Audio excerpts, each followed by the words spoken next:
What is up with it? This is the Commentator's Curse featuring the lovable, legendary Crimson Blur and myself. We're doing it on Tuesday because Thursdays we tend to travel. Wednesday I'm taking a hosting class. So the next best thing is Tuesday. A hosting class. Yeah, like learn how to be better on camera. Oh man, Tafik is taking things seriously. You think I've ever taken a hosting class? Um, Probably not. I get paid for this. You get paid So, for this? Damn. well, once in every like 90 tournaments, but occasionally. Ooh, Uh, K-pop toast is in the chat. Anyway, your beard game is oh, pretty strong. oh, the beard game. So the beard is it's lasting up until the show. It's gonna leave soon, but I was gonna take it off a while back. My girlfriend likes it, so I thought I should keep it on. And then people, once I got to Frame Perfect, everyone's like, you should just keep it because it's funny. And I thought it was very funny because I got a bunch of Shia LaBeouf and Dan Blitzerin memes sent to me. Very, very funny stuff. So, just keeping the beard for a little bit, rocking it. But it's like itchy now, so I'm trying to. This is the biggest it's ever been. I just want to see if I could actually grow longer because I never really could get it that long. But it's pretty fun. Uh, I don't know who is more upset right now between me and you. Why am I For, upset? I'm not upset. I figure that we'd be upset for different reasons. What am I upset about? I mean, like, this could be your moment where your character shows you can just take the win and grace, or you can say, I told you so, and go on the long rant of everything that has unfolded in Smash over the past 3 months that you have prophesied 3 months ago, and say, I told you so, and go on a blur rant. Well, I mean, I've been wrong about some things. I didn't think Lucky was going to win that one tournament. We didn't think that was going to happen. Yeah, I agree. We both got that wrong. We got that wrong. Good thing we didn't do a curse right after. No one needs to know. That's true. Too soon. There's a lot going on in Smash Brothers, man. Uh, so, but I want you to tell me why you're mad. um. So month of March really busy for me. I think I made it very clear to all necessary parties. Sloan conference at the beginning of the month. I was the best man for a wedding last weekend, so that's why I was in that frame perfect. And then this upcoming weekend, my sister's getting married, so I'm also in the wedding party for that. So all in all, 3 awesome events. But now it's like over the course of the weekend, do I look at my phone and look on social media, or do I live in my happy bubble, my happy safe space, and just hopefully everything goes well so I didn't have a Wi-Fi or a good connection most of last weekend. So you did not see the tournament. I'm assuming. I saw pieces of it whenever I could. I see. It was Have you recapped yet, or like have you seen Mango's matches at least? uh let's see. I saw like a couple matches of Momo and I saw the Kel set. All right. Well, I commentated it, so I can give a backstory on a lot of that tournament. Okay. Well, you were physically there. Yeah, so that's good. But yeah, man. So I don't understand. Why are you actually mad? That sounds like your life is killing it. You're chilling. Why are you mad? Um I mean, I understand the circumstances. Like, so I had a phone call with Mango, and he just didn't want to play after Armada dropped. So I was like, okay. And then I thought about it for a while, and I was like,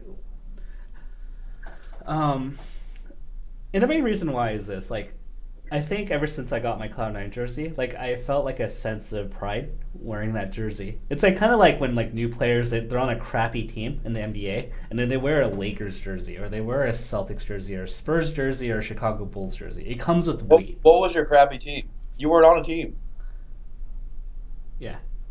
so you just went straight to the Lakers. Well, I mean, I guess. Is Melee on me a team? Oh, this is what it's come down to. See, this is what it's come down to. Poor Scar. Scar somewhere. I'm gonna tell him he said that. Damn. Wow. We're the Oakland A's and the 2000 Golden State Warriors, where we funnel talent and the rich teams steal the talent from us. And now they even stole applicants. Yeah. So anyway, so I'm like I thought about it more and more, and I was like, okay, like I understand, like I can't convince a player to play if they don't want to play. I can't force you over the phone to play, right? But then I thought about it more over the weekend. Like, do I want when I wear that Cloud9 jersey? Like, do I want to represent a player getting 13th and 9th, or because like. And we got bought. Oh, by the way, we got bought. Apparently, some sports investors invested in Cloud9 today, or it was released today. Did you hear about that? Yeah, it's pretty exciting. Well, so like I was just thinking about that, and then I was thinking like at the end of the day, like if Mango plays for me or Cloud9 or plays for himself, like it doesn't really matter. But then I thought about it more. It's like okay, like well, what if I want to be an analyst in the future? It's like, okay, like what do we draw from? The fact that Mango got 9th at Summit and 13th at Frame Perfect, even though like I wasn't really there at both events, it still reflects poorly of me. So it kind of sucks, but at the end of the day... And that's all after you become his coach. You're doing a stand-up job, dude. You became his coach and you got 9th and 13th? But keep in mind, like if we were to go through the whole history... I coached him at SmashCon, Shine, Big House, Summit, Genesis, and a quarter of Summit. Sounds like revisionist history, dude. You coached him at Big House? Is that what I'm hearing now? I was like literally with him like the whole time. Big House was the reason why he put I was with him too. Everyone was with him. That doesn't count, dude. This is our official capacity. Not the same as like we were hanging out with Mango. We always hang out with Mango. I was with him the whole time. I know, me too. And I made the play of making sure Mango didn't die that day. You know about the 3 Red Bulls story, right? Yes. You did good. So it's a little tough, and it's a lot to. Did you make him take a shot? I thought you made him take a shot. I made him take a shot because I thought he was going to die. I literally thought he was going to die. Like when that's his heart rate, like I thought he was going to die. Like I was prepared to call the ambulance, and I was like, okay, I hope this works because if it doesn't, I'm calling like the ambulance right now. Okay. But so it sucks because full bloom, I'm not going to be there. It's like dropping off a kid and to school and hoping that things go well, even though the last 2 days of school have been nightmarish.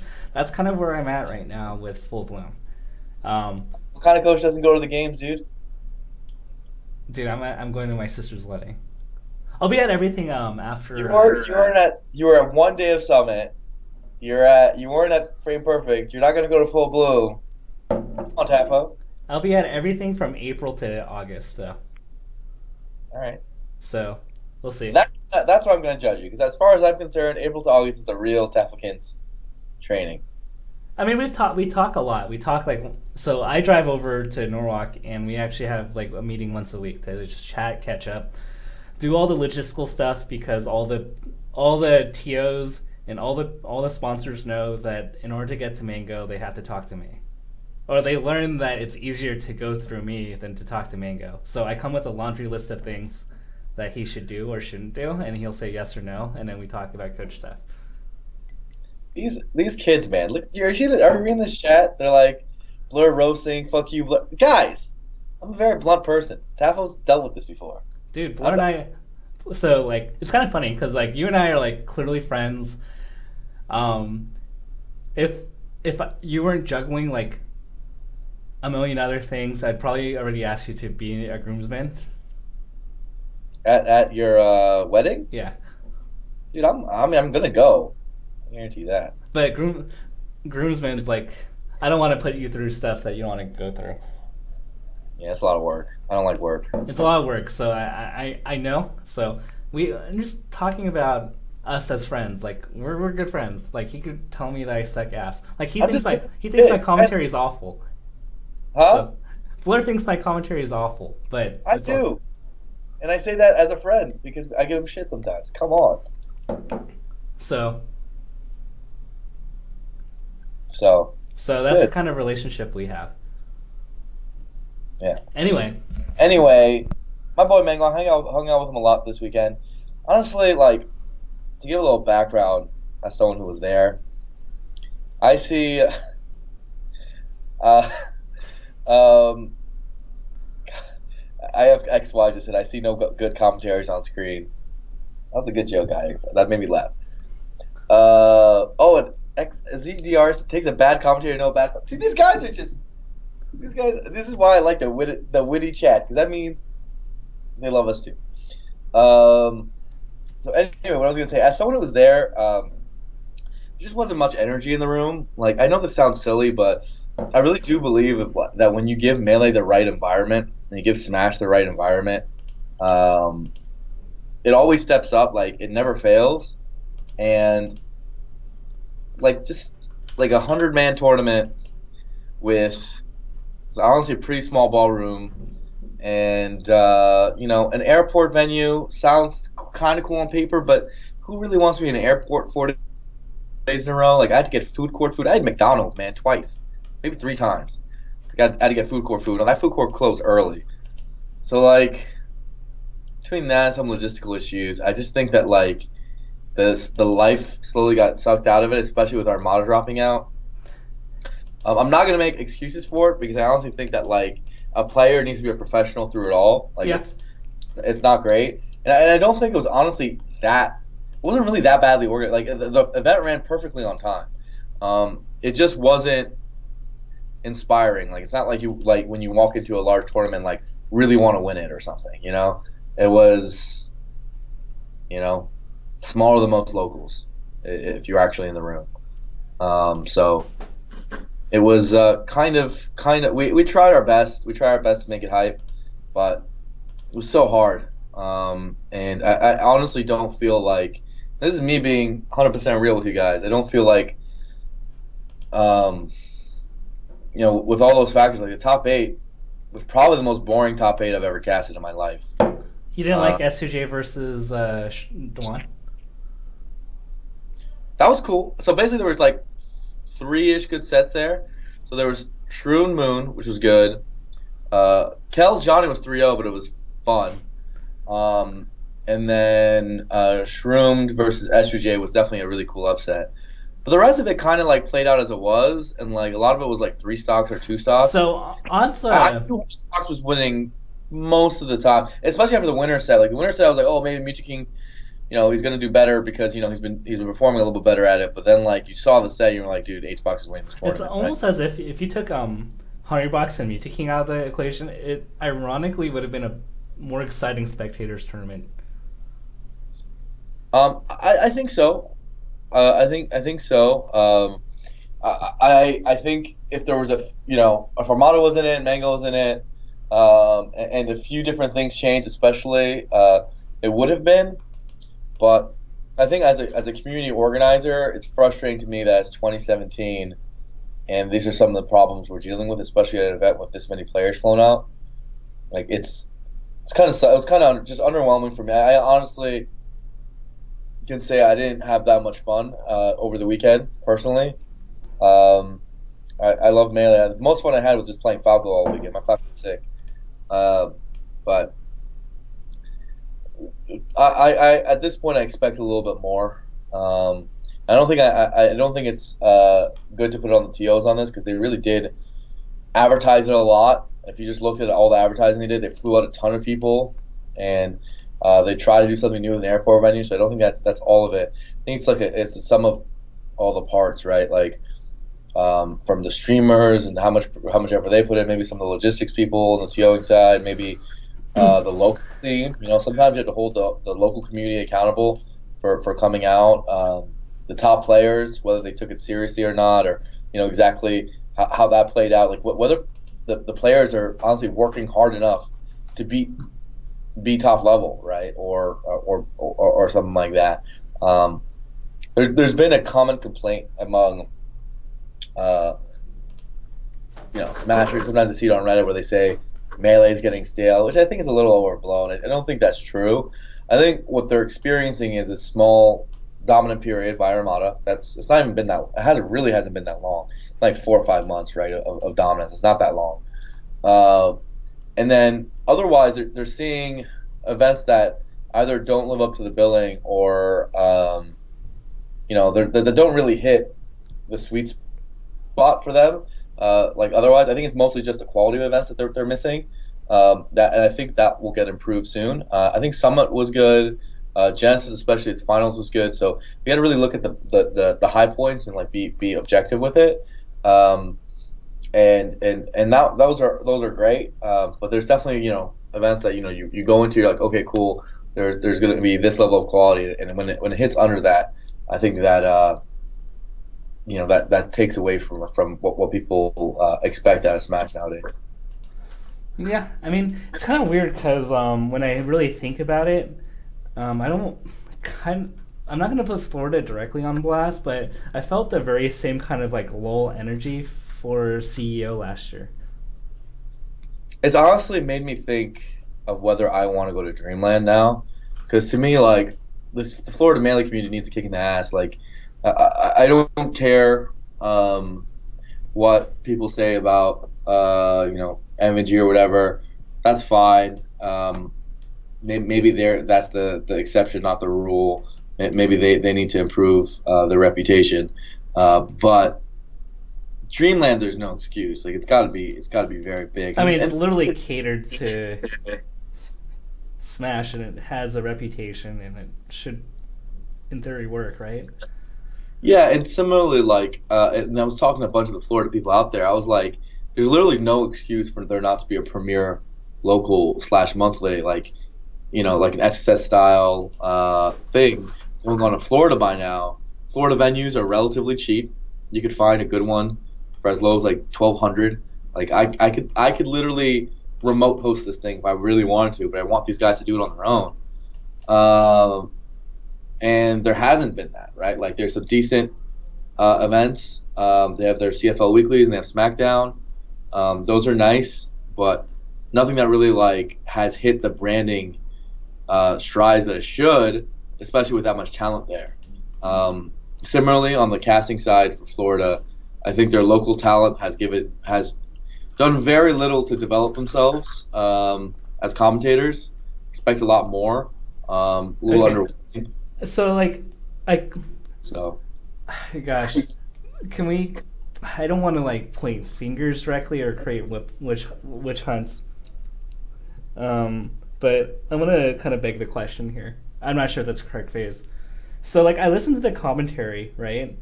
And if I look at it, dissect it piece by piece, like, I don't know, like, it sounds bad. I just don't know why it's bad. Oh, I mean, I gave them a lot of advice. I mean, is it just that if you speak too generically over time, it just becomes like empty noise? Like, so give me a light piece of what you told them, because it didn't sound entertaining to me. It wasn't fun to listen to, and it sounded a little bit generic. But like, is my gut intuition on why it's bad like disconnected from everybody else? Yeah. So. Not some of those guys are actually pretty good at the game. It's not game knowledge they're missing. It's like camera readiness that has something to do with it. Nerves have something to do with it. They're just not that experienced. It's very obvious. But I think the biggest thing is like letting go and knowing your boundaries. And a lot of the assumption I think many young casters have is that there are more boundaries than there are. They don't like let loose a little bit, and I try to do that every time I'm with a new caster. I try to like basically push the envelope a little bit. Maybe I say something controversial. Maybe I make a little blur joke about a player or something like that. Maybe I say, like I give a funny story, something like that, just to be like, hey dude, don't worry about it. You can do this too. You can be loose right now, right? So I think that's the thing, and I think the main thing is that when you're too safe in commentary, it's just not good enough. So many of the casters I noticed like weren't really doing anything to make people love them. They weren't doing that much to make people directly hate them, but just weren't doing anything to make them love them. Okay, that's a good way to put it. It felt vanilla to the point where it was just vanilla. It's just noise. Like Yeah. you might be watching the screen, but you're not listening to the commentary, right? Because there's nothing that like explicitly makes you say, "Hey, I need to listen to this guy," right? And the thing is that when you're kind of put yourself out there, put yourself on the line, you're gonna get haters. You're gonna get people who don't like what you're delivering, right? So every good commentator has some haters, right? Like there are people who don't like my commentary. There's people who don't like Scar's commentary, Toph's commentary. What was that? Right? Who really, really are big fans of that type of commentary because they connect with it. Wait. It's much more important to get blah, you kind of disconnected after you said some people don't like my commentary. Oh, okay. Just repeat what you said. Did I break that? Okay. What I said is that there's people who don't like my commentary, who don't like Scar's commentary, Toph, D1, blah blah blah, right? And there like there's like always like a little small vocal minority about every like major caster that like doesn't like certain things about how they cast, and those people are sometimes right about their criticism, wrong about their criticism. It doesn't really matter. The point is that there's also a very large fan base that actually loves what that caster brings to the table, right? And I think for a new caster, like when you analyze like their casting, I think what they often do is they look at what to take away. Oh, maybe I should have said this here, blah blah blah. Instead of like taking a step back and being like, yeah, but nothing I'm saying is additive, right? Like it doesn't add to what we're watching on screen, where it doesn't make people laugh, it doesn't entertain people, it doesn't get them more hyped, get them more invested in the match. Until you get to that point, until you like can actually like get people to love you, then you'll never be good enough to make them hate you. So yeah, I mean, I think one of the key things that I learned from one of the things they taught us in the hosting class was like have fun with it and be comfortable and to be natural. So pretty much what you said is like what they were really emphasizing for us as we're going up there to do our mock kind of hosting things. I've never even done one of those classes. I just know that. Okay, well that makes a lot of sense. I mean, that's like the tough part, right? Because it requires a leap of faith from these commentators, because it's like, every week on Reddit, there's like a new person that gets targeted for their commentary. So like when you're an aspiring, don't care. Like that's the thing, right? Like, and I think that's why like a lot of the people you see who end up making it in casting have extraordinary egos. Like, it's not a coincidence. Yeah, but here's the thing: those people just legit don't care. But if you're unfamiliar with what to do, and you're looking around like saying, okay, how do I do good commentary? Like as a new player, like you're looking at feedback. Like it's not like to say the person's like thick-skinned or not thick-skinned. It's more like the environment for them to process information to get good is not there. I think, especially for a new caster, looking for feedback from Twitch chat or Reddit is probably the wrong place. So where do they look? Other casters. I think what they should do is give their tape to someone who knows who knows how to commentate on a larger stage and can probably break it down in a more informed way, and tell them like from a behind the scenes perspective what they probably should have done. Like I think other casters know, for example, hey, he didn't do that intro right because the production messed up here. We're able to relate that sort of stuff, so we know where it was actually their fault or where it was their co-caster's fault. Like sometimes you're like, hey, this guy's dominating the conversation, but if you have casted with the person he's co-casting with, you know that guy sometimes just doesn't say anything, and so they're put in an awkward spot, right? Like so you kind of have to like.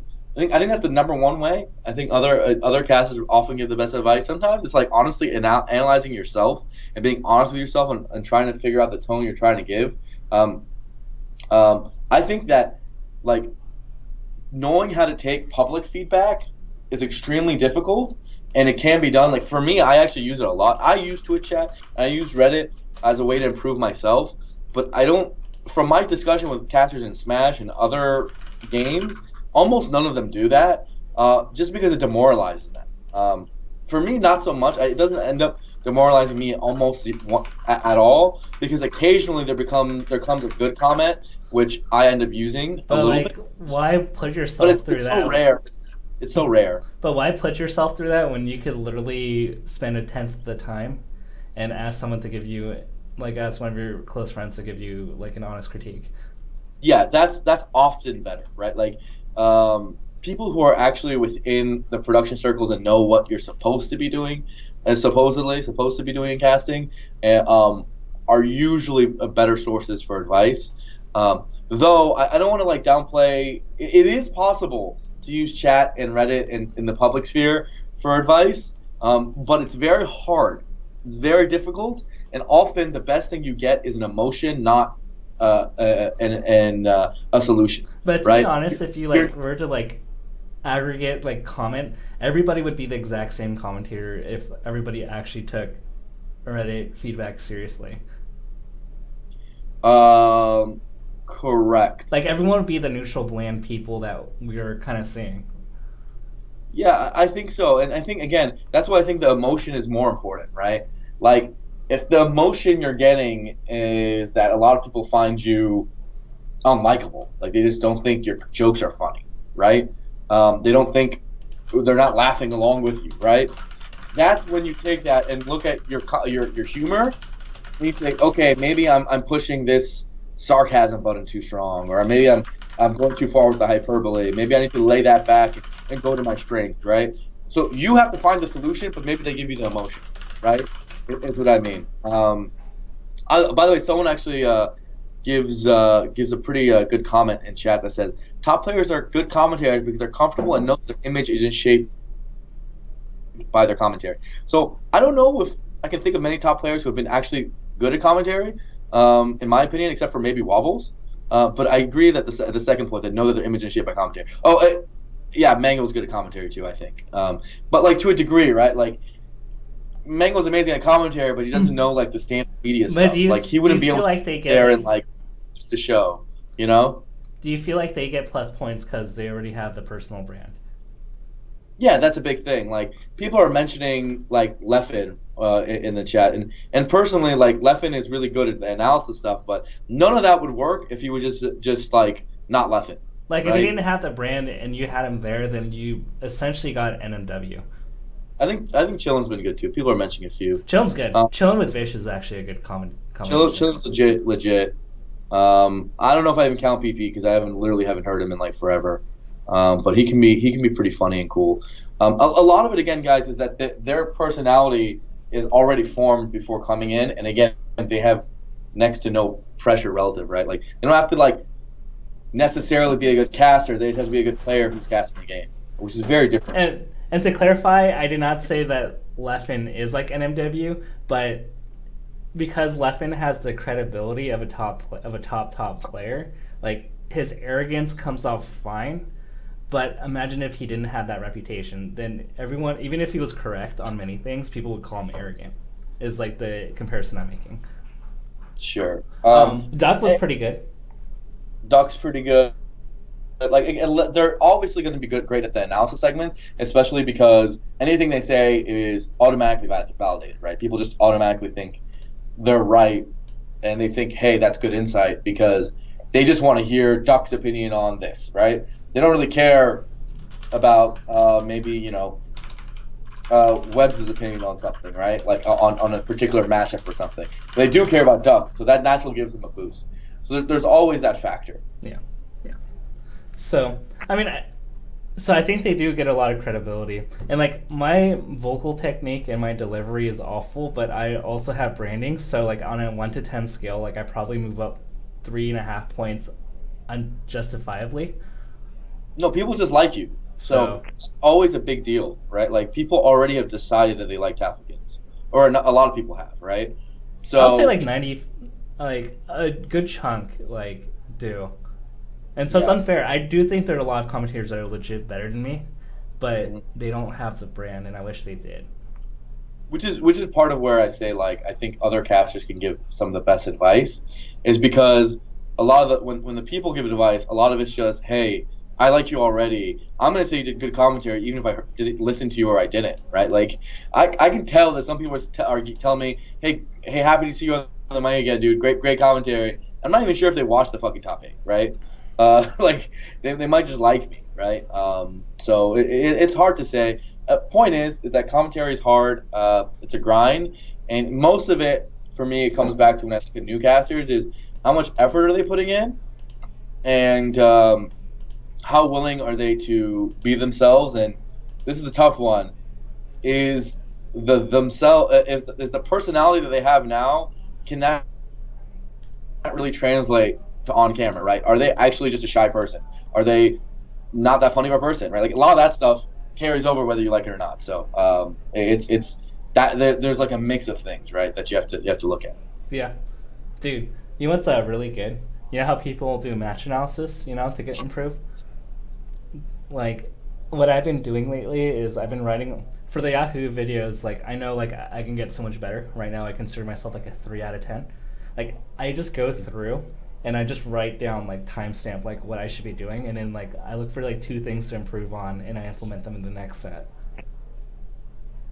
Yeah, it's good, man. It's good to take it in and see, like, hey, what was good, what's not. I think, like, different periods of my casting, I've, like, tried to look for improvements, and, like, sometimes, like, I've struggled, like, with fixing certain things or improving on different things. I think everyone can absolutely get better at casting. I think one thing there's a few things I've struggled with lately that I've been trying to get better at. But the point is just to Wait, what are you trying to get better at? I'm taking the mental notes, not to berate you, but I want to learn too. I think, like, for me, I can always, like, sometimes my energy can decrease if I'm not really feeling the match or tournament, right? And I don't think that's appropriate, right? Like sometimes it's okay. Now, I, for the most part, love Melee so much that it's always right there. But I don't want it to be, like, situational. And, like, sometimes it's just like, hey, I'm not. I'm like, I've been eating like crap, or I haven't had good sleep. But like, I definitely have, like, I don't really understand how to fix some of the variants. Like, for the most part, I do, like, a pretty good job, and there's other times I feel like I do a fucking really, really good job, like a fantastic job. I want to break that gap. What was it? And, there's one thing that I don't think a lot of people realize, and I think it's a form of encouragement for everybody. Scar, did you disconnect, Blair? No, I'm right here. Okay.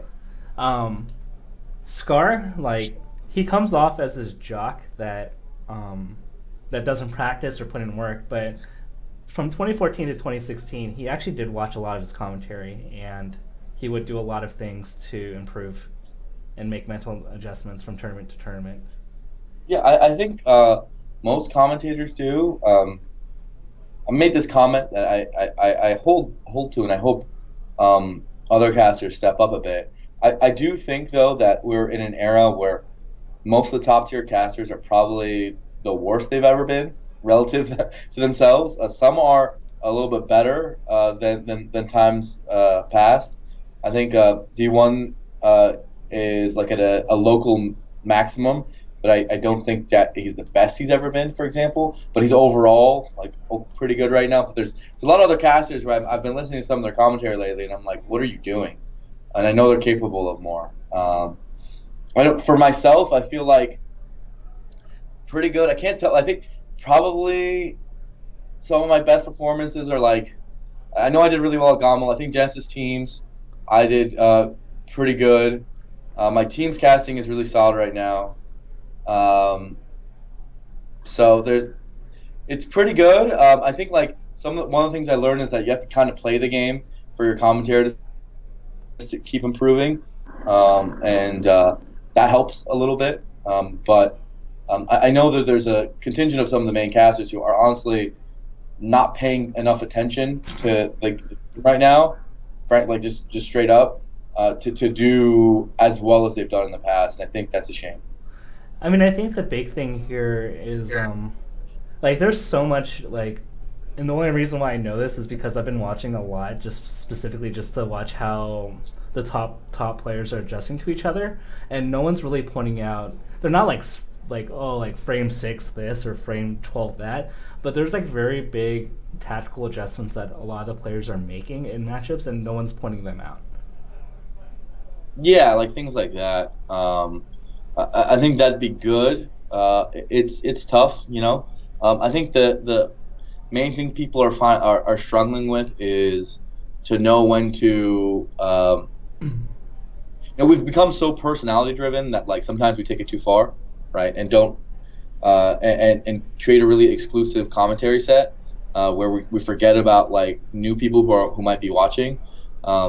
And when it becomes a little too memey and a little too many inside jokes, it can create a culture which isn't so inviting for people who don't understand those jokes, and can also sound quite disrespectful of the match and its importance, and that sucks.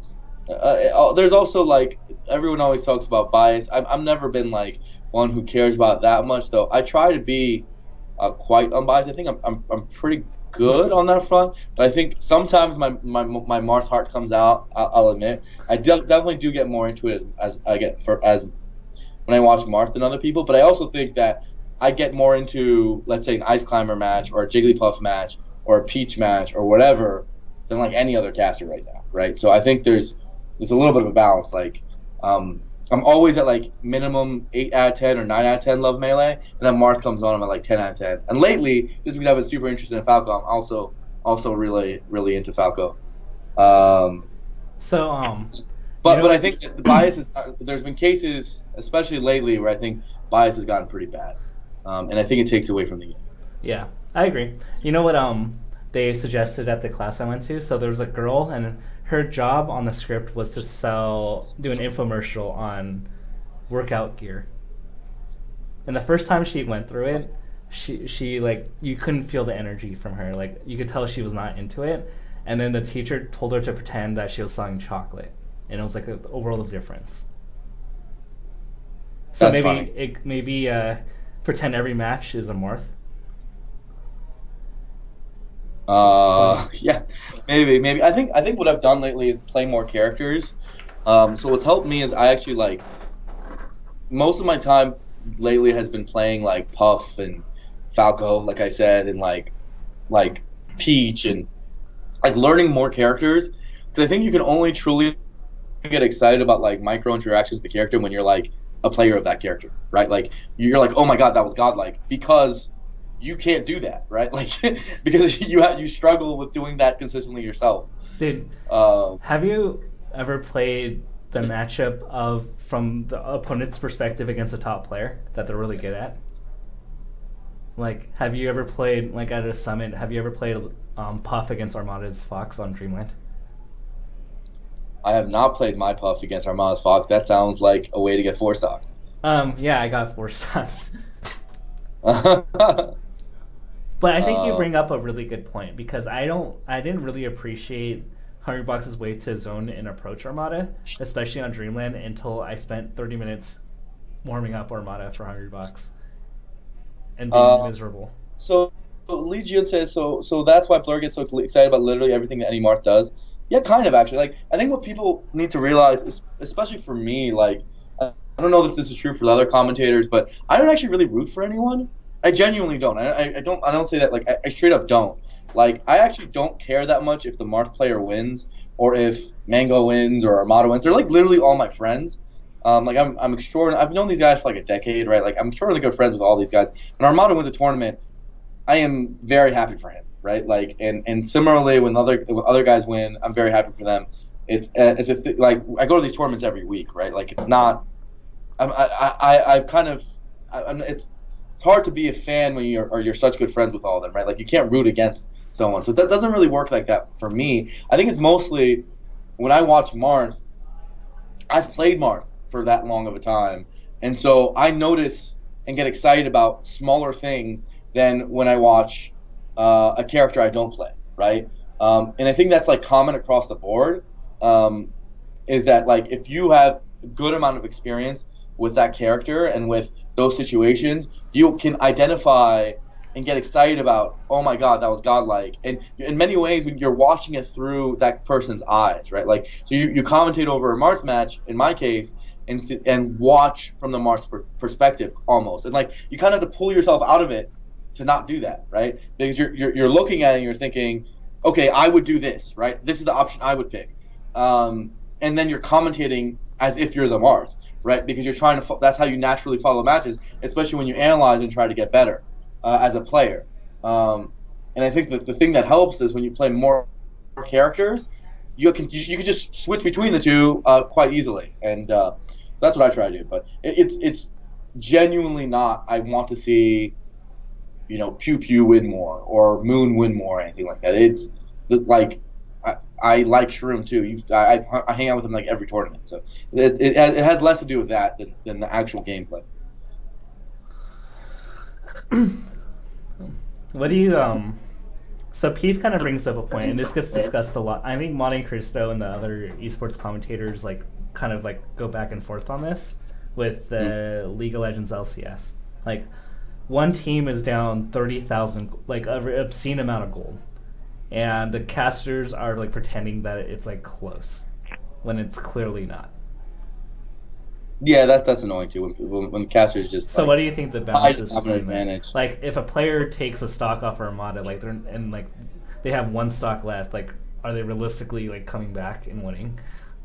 No, but I mean, as long as basically it's all about if you put you have to give the correct storyline, not the one that you want, right? Like, so that's the key. So you can be honest with the fans, but at the same time, like, you have to make that storyline entertaining because your job is to be entertaining. So if that storyline is, hey, Armada's too good, and this guy's, like Jordan-esque or whatever, then go that way. But the worst thing you can do is like pretend this guy is just is going to beat Armada because he took it the last stock or something. So I guess like I think you really hit on a good point, and I think the more I think about it, I think that's like one of the big things I notice with a lot of the commentators. Is that they don't give the honest narrative, and they parody something from 6 months ago, and it's not in tune with what everybody else is thinking. Yeah, maybe, man. I think like that is a factor in how we analyze is definitely a factor. I think like the main problems I see in Smash casting right now, and there are some pretty big problems. First, I'm trying to fix like compensation and like content schedules, because obviously those are like the biggest problems. We're just not giving a lot of our best talent enough hours, and like they're not taking it seriously enough. But the other problem, of course, is like when the casters don't take day one as seriously as day three, right? And like that might sound like, oh, of course they don't, right? Why would you? But I really do think it's part of the whole show. And taking it seriously doesn't necessarily mean, hey, you don't put in more interstitials and like side commentary into it. It's more of like a professionalism aspect, right? Like, you're still on a branded broadcast, right? So you have to meet that criteria. Like, so a lot of it's that. And I do think that some of the other stuff I mentioned with like personality and knowing when they're injected and biased are also some of the big problems. Someone or people in the chat earlier mentioned, "Hey, Blur, you really just want to see Mango win all that stuff." I mean, this is coming out of my mouth. Tafo, you can agree. Do I ever like get super depressed when Mango loses or something? Like, not really. Not really, guys. Like, I like him as a friend, and we hang out all the time. But I also like do that same thing with Armada, Mewtwo King, HBox. Like it's not. Yeah. You guys are just reading into something that doesn't exist. Is what I'm trying to tell you. I mean, I think it's just personal bias he's looking for certain things, because like when we talk, we like pretty much say most of the time that Armada is going to win, and we've been on point about saying that Armada is probably going to win an event that Mango's at, or we say X player is going to win over Mango, and for the most part we've been pretty accurate. And when we say Mango's going to win, like he does. So it's like, I don't know if we've been outlandishly biased in terms of who we want to win and who we think is going to win. Yeah, and like I still basically I go through the same emotions with all those guys. Like I get sad when they lose, and happy for whoever won, right? Like I'll at the same time, and when HBox wins Vivo, I'll go to the Twitch party and party with him, and then I'll go and have a drink with Mango, like and console him. Like that's it's literally happening all the time. So it's not. I think the hard part about bias conversations is when people like put it in there and when it like identifying that and when it actually exists. A lot of people just make assumptions, right? Like, and they assume that some people are close friends when they're kind of not, or they see things that aren't really like necessarily there, or they misinterpret what someone's trying to say. But yeah, I think on the flip side, I think playstyle also kind of plays a role. Like if there's one player constantly initiating and one person just kind of fading back, there's only so much you could really talk about the person shielding as opposed to the person that's trying to initiate something. That's a big one, right? Like if someone's getting 3-stock, it's always going to be the bias is naturally. You shouldn't call it bias, but it's the flow of the commentary is going to be naturally in favor of the person who is botting the other guy, right? And saying that guy who is 3-stocking the other one is botting him is just good commentary. Like it's literally what's happening, right? So you can't avoid it, right? Like, and there's always going to be someone who's going to say, "Hey, you were rude to the guy getting 3-stock," but bro, we had nothing to say about it. Like he did nothing. You can't. I personally hate when commentators go out there and say, like, they feel a need to like even it out and say, "Oh, but look, yeah, now he's trying to do this." I'm like, no, he's not. He's getting freaking 3 or 4-stock, right? Like that guy's doing nothing. He does like nothing he's doing deserves any airtime or any like pity praise, right? Like he's getting bodied, and that's fine, right? And that's, I think, where a lot of the bias conversations break down poorly. Is because fans see that, and they see their favorite player getting bodied, and the commentator is commentating exactly that, their favorite player getting bodied, and then it's just, like, too much for them or something. I don't know. Anyway. I love that we talk commentary on the commentator's curse. Yeah, for sure. So, I mean, that's something. I don't know. Casting is weird. I think everyone floats in out of being, sometimes some of us are better than other times, like, and sometimes we're worse than we were in the past, and sometimes like commentators are like players in a way. Like sometimes you get better, sometimes you stay whatever you plateau. Sometimes you're actually worse than you were at a previous event. It happens, right? Like, and I think as a viewer, people should understand that. It's always like often related to life stuff, often related to how much analysis you're doing, often related to how much you're playing the game, often related to all this other stuff that no one sees. So, depends.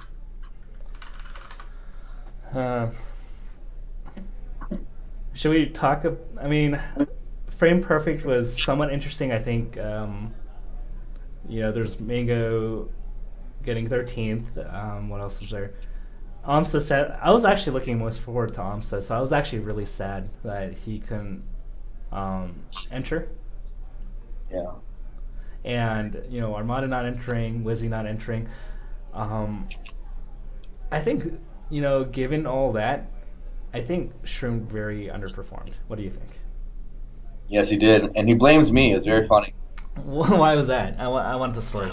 So, before the top 8, I went up to him and I was like, "Hey, Dewan, you have because he was in winter 7th. I was like, you kind of lucked out with this bracket, huh? Because Mango and Armada, who were on his side, didn't make it, right? This is pretty good, right? Like I was like, this is probably the best opportunity he'll ever have to straight up win a tournament with like 3 or more gods. This is like a pretty cool moment for you." And then he was like, "Yeah, Blur, and I've never lost the moon either. I'm going to make winners finals, and all I got to do is beat Hungerbox," or whatever. And so he was super jacked about it. He was like, he was already looking past Moon. Like, he literally, everything he said from that point on was as if he wasn't even playing Moon next. And I kept telling him, I was like, you got to play Moon next. That guy's pretty good at the matchup. Like, chill out with this, hey, I got to play Hungerbox and winners, right? And he went off on his merry way, all cocky and stuff. And then later, after the tournament, he said, "Blur, you got in my head." You know what's You never build me up like that again, and all that. you know what I think about Dwan? Dwan is a type of player that will miss a wide open three, but with the game on the line and like being like off centered and like having to shoot this like random 30-foot shot, I feel like he's more likely to make that shot than make a wide open one. What do you think about that? Yeah. Well, like he when Jawan everybody has literally a free road until winners finals by his standards, right? Like, and he even had a free losers match because against Johnny, like, it's Falcon Sheik, right? Like, he got the best match possible, and homie did the ultimate choke, like the ultimate choke. I don't know. I'm gonna have to like look through the encyclopedia on this, but when's the last time Shroomed has lost to a Falcon in Sheik Falcon? Well, I know for a fact he's never lost a moon. Period. He's never lost the moon. I'm absolutely sure of that. But when's the last time he's lost to a Falcon? Can you think of a set that Dwan has lost to a Falcon?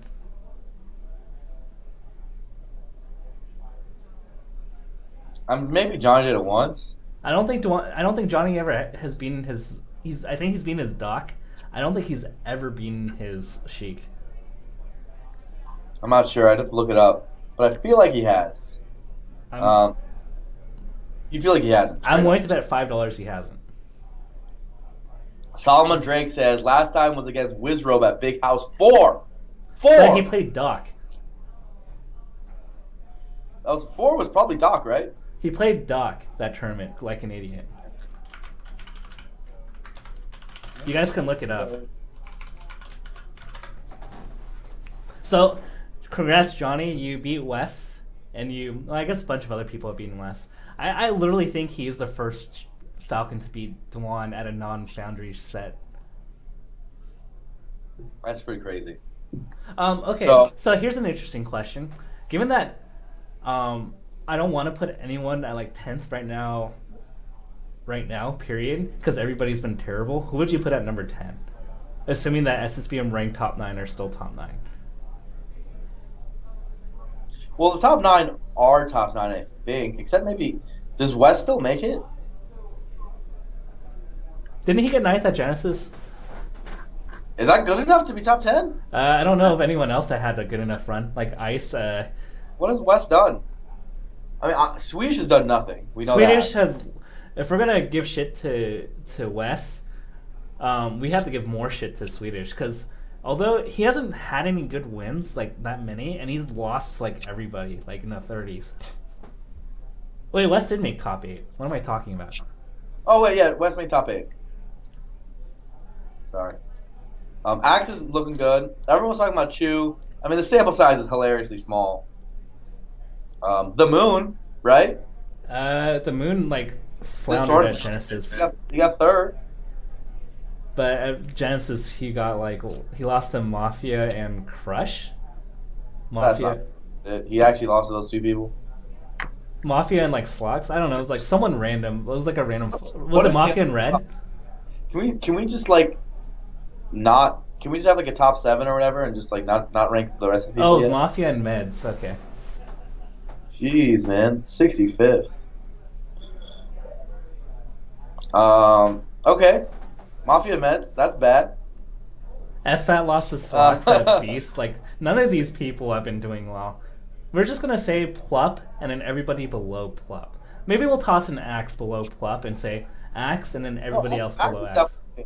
Axe is alright. Axe has proven himself. Axe has been holding it down.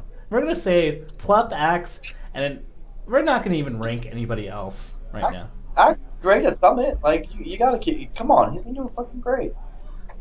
So yeah, those is Plup, Axe plus the top 6, and then everyone else can get out. Yeah.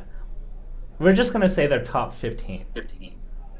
None of them deserve a number. And that's only because of last year's rank. Yeah.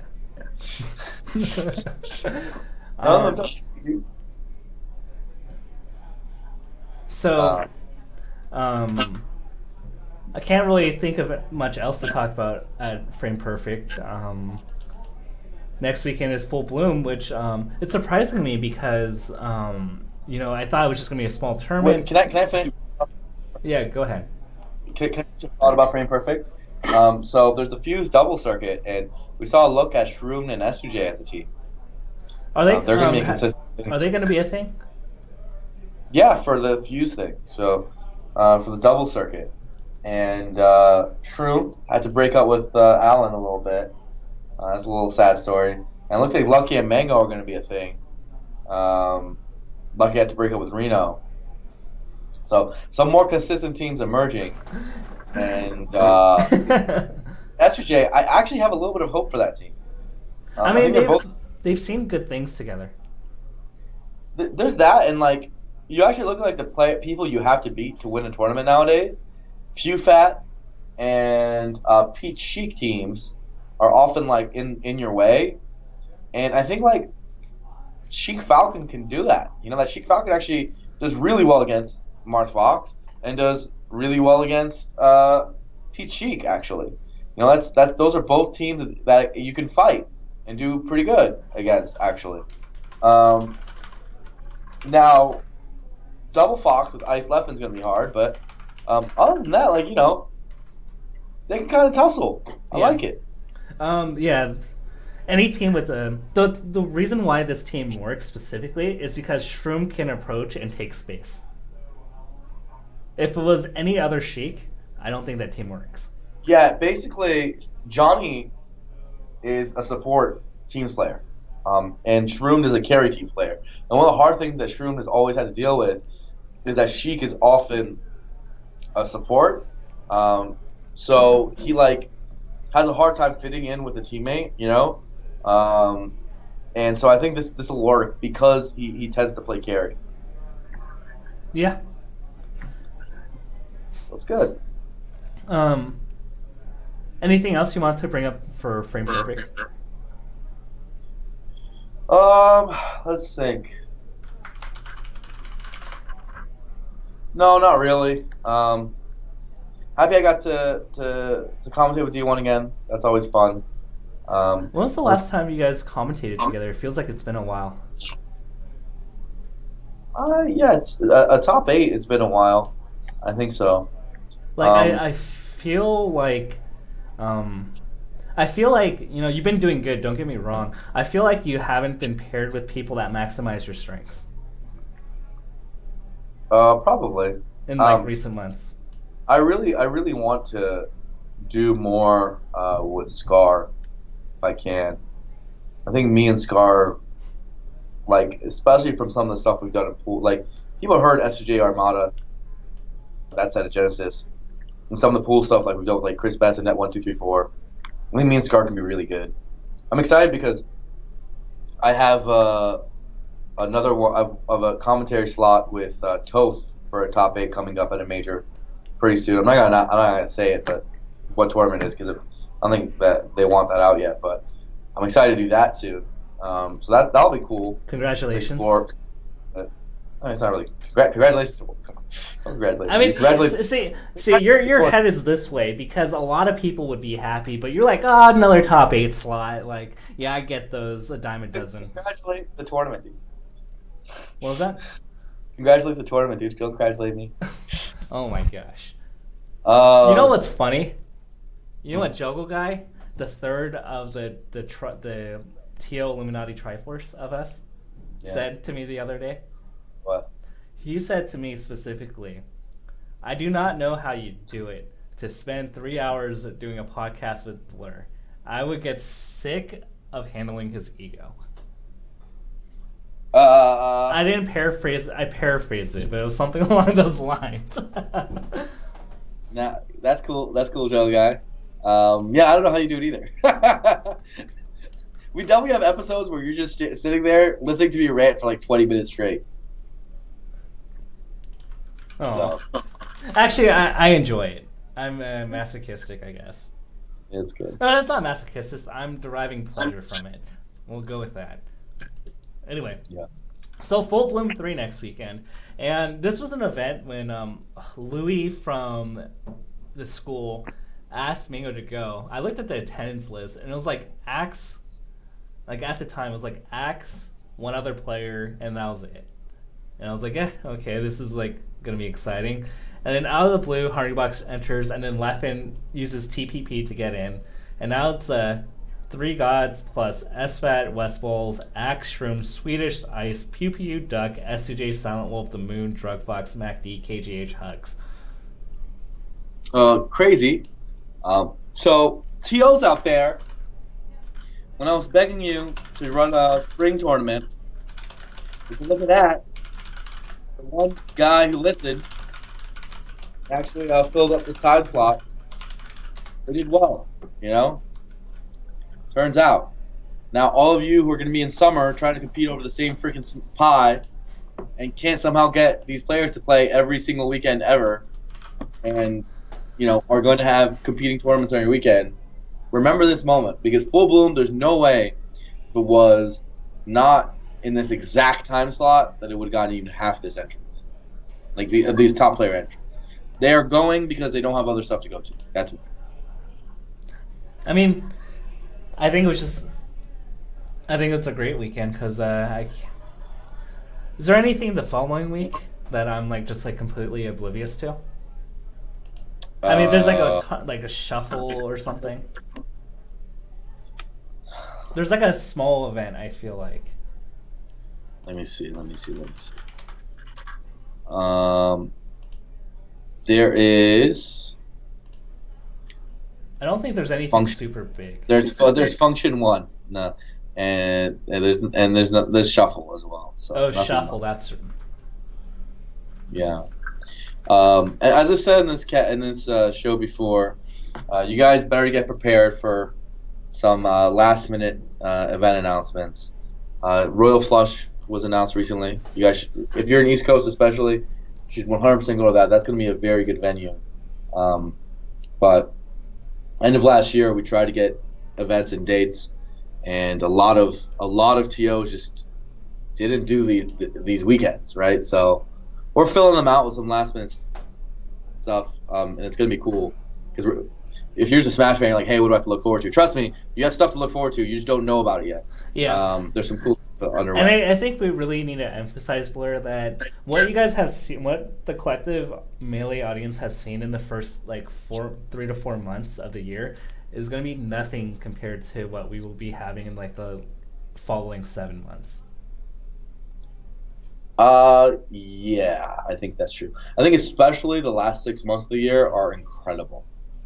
So Orchestra says, why do events get announced last minute? Well, there's a lot of logistical things, and some of it is honestly like people like me who are like, okay, we have our calendar and crap, there's nothing in March or there's nothing in April, and then I try to spring something together, or we try to like basically keep the hype of Melee flowing and the viewers engaged. Some people say, hey, why don't we like take a break or whatever, and the honest truth is that like when we've had bad months in Smash, and you guys obviously don't have visibility into the data, but like when like let's say you look at December 2015, or I think last September I want to say was also really bad, where there were like very low months where there was like no good event. We actually lose a lot of fans and viewers who are engaging on that content, because when you don't give viewers something to watch for like literally a whole month, and because we're so event-based and we have a low home streaming audience, that's really all we have, we lose a lot of the people who watch the game, right?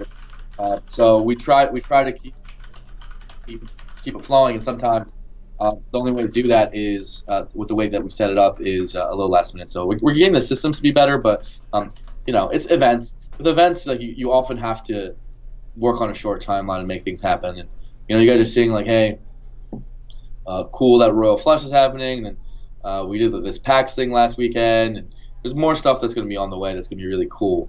That's going to make this little period better, and then once July hits, you're just going to see like incredible stuff from then on. July it's literally going to be like something like 3 out of 4 weeks at least. July to the end of the year is amazing, like incredible. Like you guys want to like the last 6 months of 2017 are going to blow everyone apart. It's Smash is going to be popping like never before last 6 months of 2017. I can see that for sure. And consider this: like we have so many DreamHack events. We have so many like DreamHack events, and none of them have happened yet. Like just to name one of like 6 events right off the bat. Right, exactly. So those are going to be really good. So again, Smash, we're doing stuff. I think that I have some really good ideas for when 2018 happens, how we can work on that process a little bit better. Like, might think about having an incentive program, an RFP process for like open weekends and dates, just to encourage more spring and fall events, because those tend to be less common than winter and summer. Especially spring. Spring, like TO is just hosting spring. It's like, look at Full Bloom. It works because there aren't other events. So it'll be good. Awesome. Should I give our stream audience a little bit of a preview of what's coming the week after next? Go ahead. So there's going to be an official announcement later this week. Are you just going to announce it right now? I mean, I'll give a little bit. The formal announcement will come soon. Okay. And I'm sure each of the players that got invited have already kind of told people. The reason why I know that is because a bunch of people messaged me on whether or not it was an open bracket. Okay, go ahead. So we're running an event in SoCal, which is going to center around East Coast versus West Coast crew battles. We haven't had a big one since MLG Anaheim. Nope. So it's been 3 years. So we're inviting 16 players, 8 from the East Coast, 8 from the West Coast.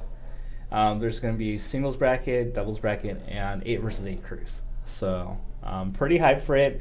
Originally, we were supposed to do this tournament in the lull period in February. So it was just unfortunate that just due to some circumstances, we had to push it back. So it's going to be pretty nice. We're collaborating with Yahoo and ESL to run it. And it's going to be really awesome. So there you go. Yep. That's pretty cool. That was one of the unannounced things I was referencing. So I'm really excited for that one. That's going to be great. That's a really experienced production team, so I think that's going to be a really, really dope event. Yeah, it's pretty exciting. The only thing that kind of sucks, just due to conflict, is that there won't. Out of all the players I invited, only one had to decline because that player is in Korea right now. So, and it's going to be in Korea for a while. So people know who's in Korea, so that's Plup. Yeah. So, oh, dude, you have fans blur because there's a guy named the Prime Blur here. The what? In chat. Oh, it's a good name, dude. But you should make your username red text instead of light green. Yeah. Get with the program, dude. Dude, how much is that account worth? I mean, I could just take it from him, but yeah, you work at Twitch. There's that. So I'm super hype. The teams, unfortunately, are probably going to make a little less sense than normal.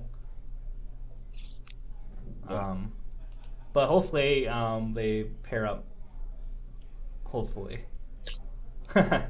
Anyway, so that will be coming up in 2 weeks. I'm really excited for it. I haven't coordinated an event in a long time, so gotta get my feet wet, but I'm excited for it. The TAFO special, dude. The TAFO special. It'll be. Once upon a time, I was a TO. In fact, Blur, you went to one of my old tournaments back in like 2011.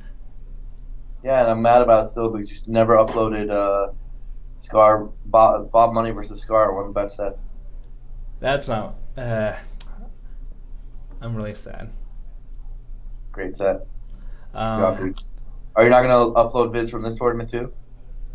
Dude, back then, I wasn't the streamer, man. He lost the video, is what happened. It got corrupted. Got corrupted, dude. Yeah. Do you know what also got corrupted? Speaking of old-time crews. This is a little bit of a history lesson for you guys at home. Once upon a time, at Champ Combo, NorCal played SoCal in a heated crew battle. Isaiah was What there. King was coincidence? there. It got corrupted. What a coincidence. It's Isaiah, King, Hugs, Ken, Mana Cloud, KOF, a bunch of people you guys have probably not even heard about were in that crew battle. It went back and forth until Ken got sent to cruise and took 1,000,000 stocks and basically won the whole crew battle. And coincidentally, Bobak, NorCal TO, who recorded the event, lost it. That's funny. Who ended up winning the Bobby match anyway? Should we get the context? Do you want to get the context of the Bobby match that you're talking It about? was Bob Money, right? It was Bob Money versus Bobby Scar. I'm saying Bob Money won. Okay. It was Game 7. Oh shoot, it was. Or Game 7 or 9. It was like some long set. I think 7. I think it was a first, best of 7. Yeah. I'm pretty sure Bob Money was up like 3-0, and then Scar started coming back. I think he was like up like 3-0 or 3-1, and Bobby just ran it back. Yeah, it was so sick. It was like all like Dreamland matches that Bob Money started winning. So Isn't that funny? The that one stage that. it was so high. I mean, are there any other big announcements we have? I mean, we ranted about commentary, and I thought that was a really good discussion that we had. We talked about events. Actually, I don't know if I want to hand this over to you, Blur. Are you ready? What? Have you seen Leffen's Twitter today? I have Tapkins. What are you referring to? B0XX. Oh, the boxes, I see. So, as Blur properly proclaimed, if you guys remember, there was this garbage Melee It On Me episode. The last Melee It On Me episode, and hopefully it stays the last. Because we don't really need to revive that show now that Tapo's saying it's a garbage crew. Damn. We had this completely unproductive conversation where no one was listening to each other, and everyone somehow felt good after it. And I was the only one who said, this accomplished nothing, we got nowhere, and I guarantee you months later, there's not going to be anything done about it. And right now we sit in a spot where TOs are consistently too cowardly to like approach and answer the issue. I've already said my piece. Everyone knows where I'm on the issue. I've made it 100% clear. I feel like I'm the only one who has. But other TOs just don't want to deal with it. Just don't want to like face the issue up front and like give players an honest answer. And tell them like what they want to do at their event. So at the moment, literally anything is legal because no one even posts rule sets anymore because they're too lazy. Like TOs are literally just too late. Like most events don't even have rule sets posted in any form, and the ones that do have no controller rules in them anywhere, right? Like anywhere at all. And to me, like, I'm at a point of frustration where, of course, I want to go one way or the other. Specifically, I as I've said before, I do think analog digital conversion should be hard banned. But I just want TOs to step up and like be responsible and give an answer to a subject, especially when people are going out there and building these controllers, practicing on these controllers, donating and doing Kickstarters for these controllers. But it's clear that like no one wants to be the first event to put their opinion out there, but it's such a divisive issue, right? So my bigger frustration, rather than realizing that there are obvious differences when you do a digital input over an analog input, which I've detailed in the past, and apparently are revelations to people now.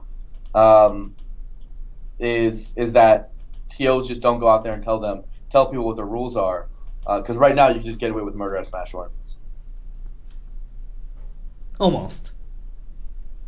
not actual murder, like not like Yeah. I'm being pedantic right now. there are police. Yeah, police. There's police usually.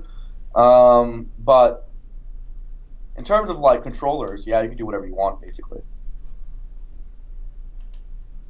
I'm on the top of the list to buy. I'm gonna buy a Costco-sized pack of Typo electrically modded controllers. I have a Typo controller too. I mean, why not? I mean, he's gonna add electrical. He's gonna modify electrical circuits on it, though. I have the snapback mod on my controller right now. Now I don't enter anything, but I want to try out a controller, see if it should be legal or not. The snapback mod. And you know what? Maybe I should do more than that. I'm gonna get the electric mods. You should too. Maybe I should have a light shield button on my X. Maybe I should have a shield drop button on my X. Maybe I should have order more. Probably. At the moment, like I'm already seeing tons of players. Like Katano's list has gone a lot longer. Typo's list has gone a lot longer. A lot of them are asking for more custom stuff. It is happening at the top level. Maybe you guys don't feel like or see it, but literally everything I predicted would happen, that it become an arms race. You can see it. Now there's like 4 different types of boxes. Some people have their own custom shit. We don't know what any of them do, right? Only one that's properly detailed what it does is the Smash box. Most people don't even, no one really knows what the box even is, like technically, like specification-wise. Like, does it have, can it do multiple directions at the same time? I don't really know. It channels the 2014 version of hacks. It has multiple shield buttons, right? So it's one to many. In some ways, like there's like so many things it's doing that like it's hard to explain. Like I literally don't know its specifications on like Smashbox. And there's custom ones that are just popping up everywhere. I was in Florida right now, and I thought I was only going to see a Smashbox with Gravy playing, but no, there was a guy who just had his own custom stick. He just made it. If you know electrical engineering, you can make a stick, right? And they just let him play. Why? Because what, did you really expect MVG is going to go out there and be the guys who enforce this community-wide issue? Like they're going to like look into this guy's thing? Nah, not really. So the arms race has already started. Welcome to the New World Order. Chios are too cowardly, and unfortunately, I think that inaction is just as good as action. And again, that's what I expect would happen. Is like you don't tell people it's banned. Then it's not banned, right? And most of the TOs actually, like, there's a lot of TOs who are on the hey, it should be banned side, but they don't want to put it in their rule set because they don't want to be the guy to do it, right? And so they're just effectively not banning it, right? That's kind of how it works. So, dude, imagine how crazy Reddit would go if you said hacks you can't enter with that. Right, and then you have that going on. And people are like, of course, they're going like the full emotional route. They're saying, hey man, hand health and blah blah blah. Like, hey, it's what about hacks? And like my granddaughter wants to play Melee, and I don't want her to ruin her hands. I'm like, okay, bro, she can not ruin her hands by not having a complete and obvious competitive advantage. What if we had something that didn't give you a clear competitive advantage? What about that? What if that was what we did? And didn't cost $300 and didn't require custom electrical engineering and was easily, didn't require extremely hard and unenforceable ways to detect cheating, right? Dude, I'm so tempted to have like these mods that ruin our competitive scene. I'm sorry. I'm so tempted to have these mods because I'm clearly, even without the mods, with the mods, like not good enough to get like top 16. But I mean, like, I would easily be able to get away with it. Yeah, dude. Right, because no one's going to question a person that finished like 17th or 25th or 33rd, right? No one's going to question you if you got first, bro. Yeah, they would. No, they what? So if I beat Armada, if I got first at an event, you don't think anyone would question it? Not if they don't know. Not if it's not a rule. You don't think the first thing that people are going to have to mind is he deep? Did he sell his soul to the devil? Was this like an alternate universe? Like, you don't think anyone would question like my tech skill or like watch frame by frame to see if anything was super suspect? Maybe. I mean, maybe they won't look into it that hard. I don't know. I think personally, but I mean, this is People disagree with me, so maybe I'm wrong. Maybe we need a real competition committee, and maybe we need to do this in a more formal way. Maybe we get like the 8 biggest TOs and we have them vote on a rule set, and we do amendments, and we do like something super formal about this, all this stuff. But personally, I think this is actually a really obvious situation, and I can't believe we're still talking about it. That's where I'm coming from. Maybe that's coming from an old school angle.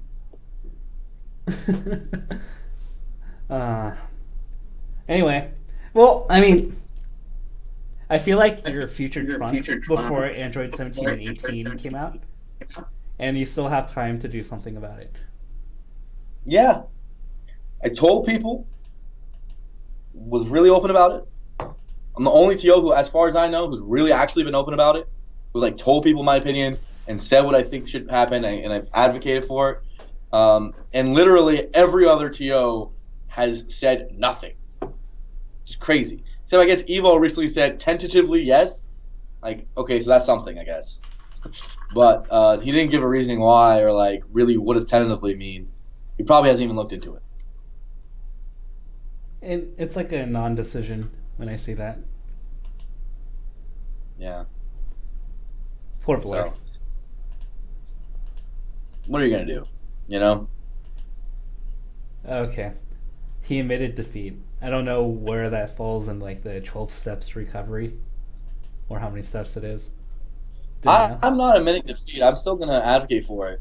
I think just hopelessness is what I was unifying the scene. Like, let me put it this way. So what people don't know is that in Smash history, there's been like a kind of a lineage of like community leaders, right? Like the first community leaders you can really point out are like JV and M3D, who like AZ. And then after that was AlphaZilla, right? Oh yeah. So like early on it was JV, M3D, and like Matt DZ were like really influential in building the scene. They were like the first Illuminati, you could call it, right? AlphaZilla ran the whole scene for a while. He was like clearly like running the whole scene, basically head honcho of the scene. And one thing that demoralized him out of that position and kind of started the next generation of leadership that you see now.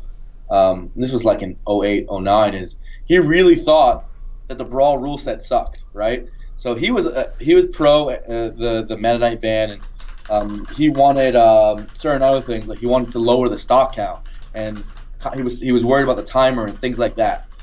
Things that nowadays, maybe he was wrong about Meta Knight ban, who knows? You can make that argument forever, but clearly the stock count was too high in Brawl, right? We all know that now. Like he was so right, you know? My man was correct. And it frustrated him because you couldn't get everyone on board, right? And right now I'm feeling similar thing where it's like, dude, unifying Smash Brothers is so absurdly difficult because everyone has a fucking argument about everything instead of just doing it and being unified and like giving competitors a unified message, being like, this is what needs to happen for them. So here's the thing, and this might be people in general, and I'm going to go on a little rant. If something can clearly benefit 99% of the population and would save a truck hour of resources, for whatever reason, we as society look at the 1% and say, no, we can't do it, even though it creates a huge burden on the 99%. Yeah, and I mean, I'm thinking about like a world where like I'm commentating someone with like a freaking broken ass controller that can do whatever the hell it wants, and I just can't. I'll have to hold it back, man. I'm gonna be the most professional, jaded ass motherfucker on that stage, watching this dude playing with this cheat ass controller. It's gonna be tough, bro. He just broke his shield again. Nice, nice. But I'm just giving you guys a real talk. That's all I'm trying to do. Just trying to give you the real talk. Other TOs don't do that. They don't tell you what they actually think because they don't want to be that guy. Cowards, man. It's coward. It literally is cowardly in my opinion. He broke his shield again.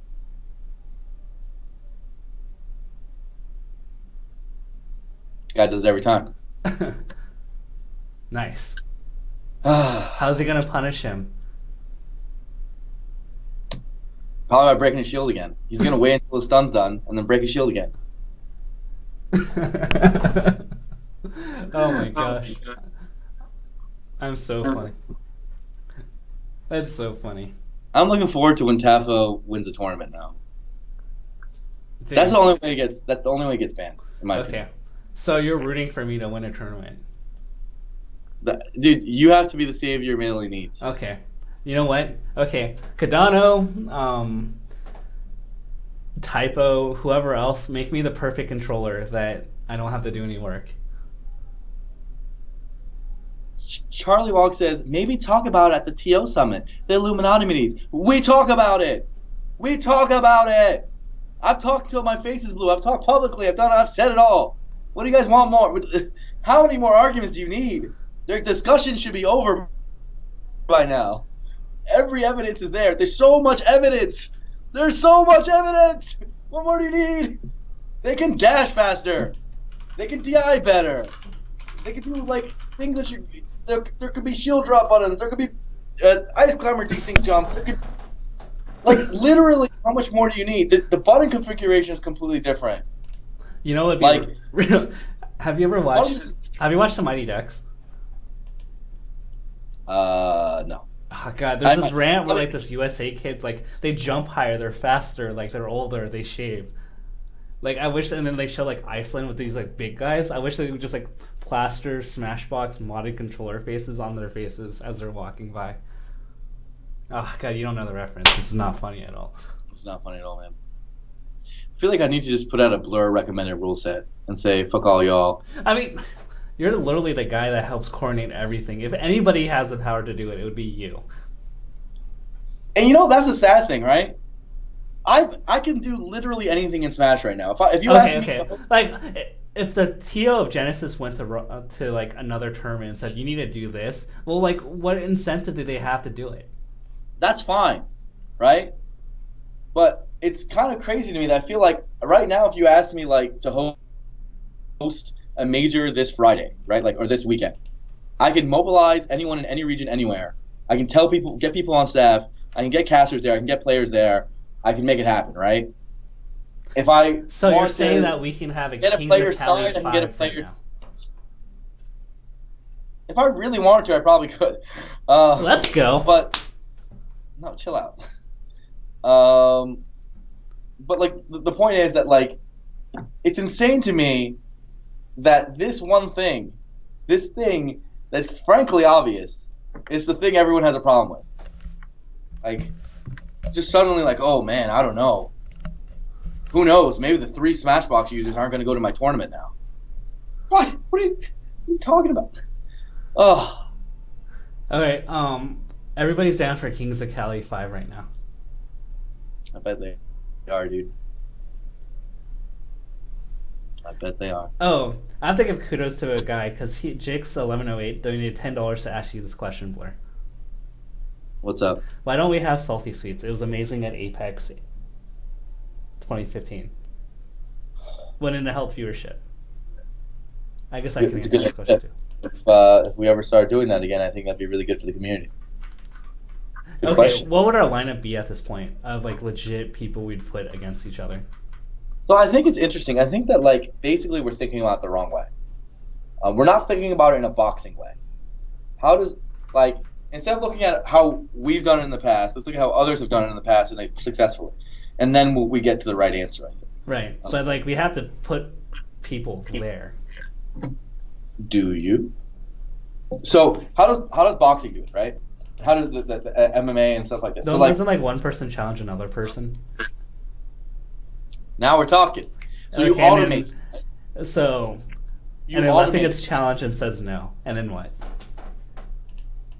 Well, you make systems which make it hard for them to say no, right? Like boxing makes it possible, right? Now you have to research it a little bit, but basically, maybe this guy's heavyweight world champion, and then they get challenged, and they now have to fight for that particular title or whatever the case is. But there's different ways to do it. I think it's mostly the problem we've come up with is we have a hard time identifying grudge matches because we don't have systems to make them naturally form. Right? Yeah, because everybody just drinks together after tournaments. Exactly. So what we have to do is make people hate each other, and once we do that, we'll get them back.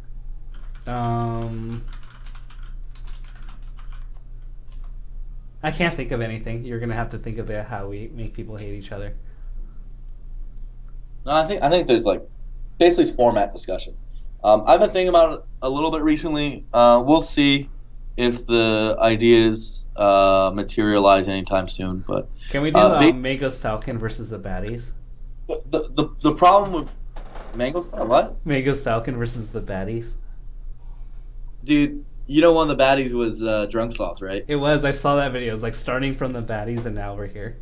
That's so funny. I actually think that's really cute. Yeah, that's actually like really inspiring too. Yeah. I love Jay. Jay is Drunk Sloth, by the way. He's a nice dude. Yeah, he's my friend. You can tell because I call him Jay. That's crazy. Yeah. Okay. I mean, I'm looking forward to your ideas because everybody isn't too in love with each other, except for like Crush and like Leffen and SVAT and Westballs. So you're gonna have to fill in and cover everybody else.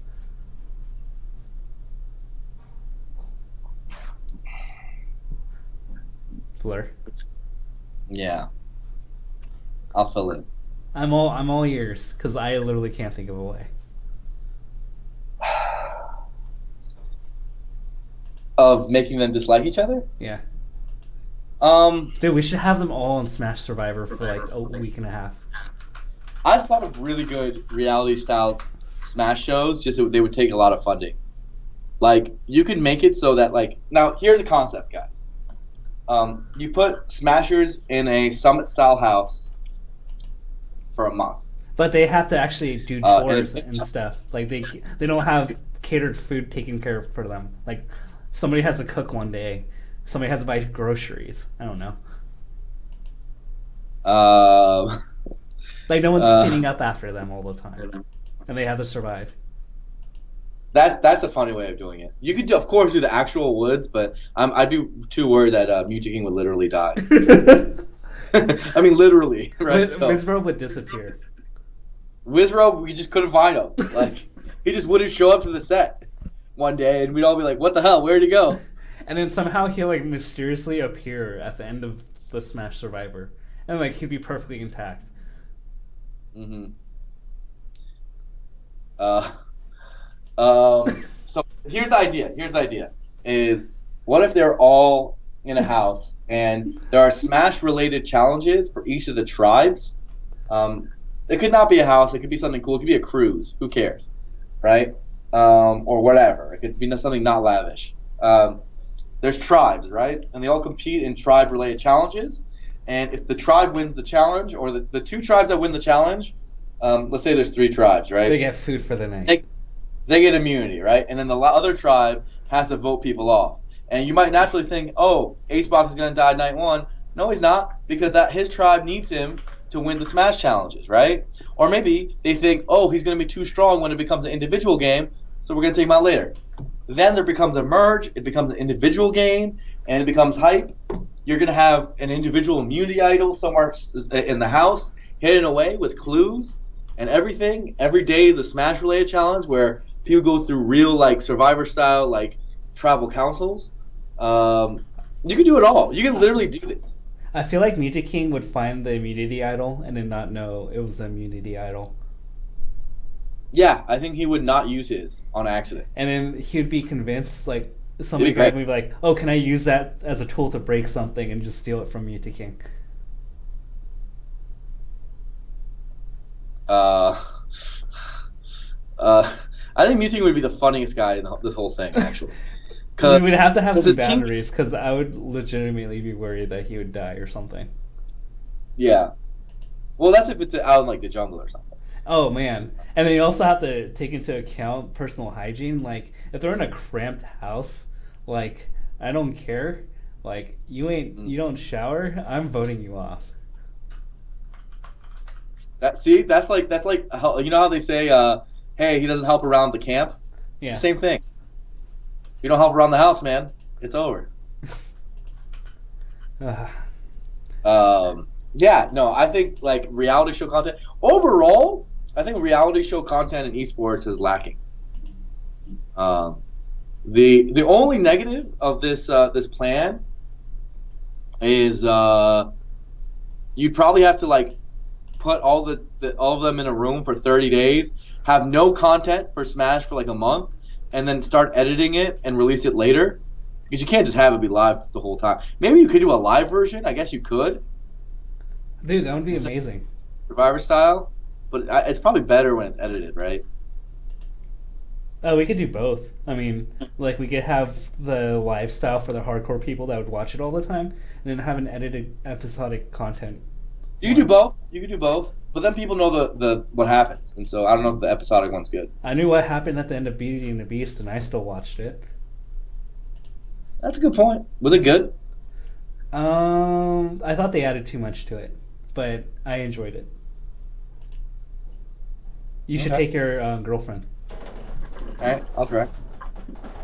Um, So I'm just saying, reality show style esports. That's the future, bro. yeah. Unfortunately, if you have like, I'm trying to imagine this in other esports. Like League of Legends players never get a break. They're literally slaves to like work 12 hours a day, like every day. Slaves to Riot, dude. Yeah. Riot's got them on the leash. But it's okay. They only have like 2-year careers, so it's okay. Some of them have like 4-year careers. Oh no, 4 years. That's crazy. Uh, People sometimes don't understand how lucky we got it. It's not so bad. it's not so. Yeah, I agree. Yeah. It'll be interesting. I don't know how we get honest reporting, but like how many, if we're to average the entire year, like how many hours do Smash players spend a week playing or actively improving?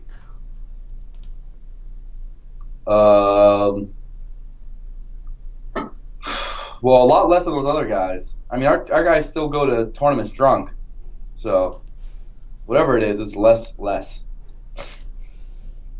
We also have the factor of like a lot of our best people have been playing for a decade, so they honestly don't have to as much. Yeah, and there's no patches you have to get used to every like week, and no Yeah. big patches every 3 months that completely change everything. So maybe that's not a fair comparison. So it is. I mean, our players practice pretty. Dude, I think they. hey, Fleur, Mhm. I have to point this out, but guess who's in the chat right now? Who's in chat? Sincero0. Oh, that's my dog. That's your doc. I saw him playing at Power 9 in like the back of the player camp. It was the happiest moment of my life. Dude, I miss that guy. He's actually a legend. I want everyone to realize that guy has done so much for the community. Dude, Robin, Juggle Guy, should pay for his retirement. Yeah, because he does so much advertising. Yeah. He has literally worn that Big House 4 shirt for God knows how long. In the background of streams. Best investment ever. Anyway, Investment. you were saying before I interrupted you. AIMB SSBM says, Blur, didn't you go through explaining how bad not having a month of content is? Yeah, that's why the Survivor idea is never going to happen, along with the fact that it would cost an extraordinary amount of money to have a production crew for like a month. This idea is never happening, but I think it's dope. In an alternate universe, we made it happen. And we're going to just enjoy the possibility of it. I don't think it's ever going to happen. There's no way, right? Like, there's 2 universes, right? One universe is Smash gets big, and like these guys are just become too busy and too expensive to like spend a month of their life, in a house like this, or cooped up like this. And scenario 2 is Smash stays as what it is, or slightly grows or declines or whatever. Who knows? And we just can't afford to do a production like that. So either scenario, we're not making it. Darn. You're right. Who do we have money on winning Smash Survivor? Can commentators play? Because I'm winning that shit. Okay, assuming Blur is not allowed to play.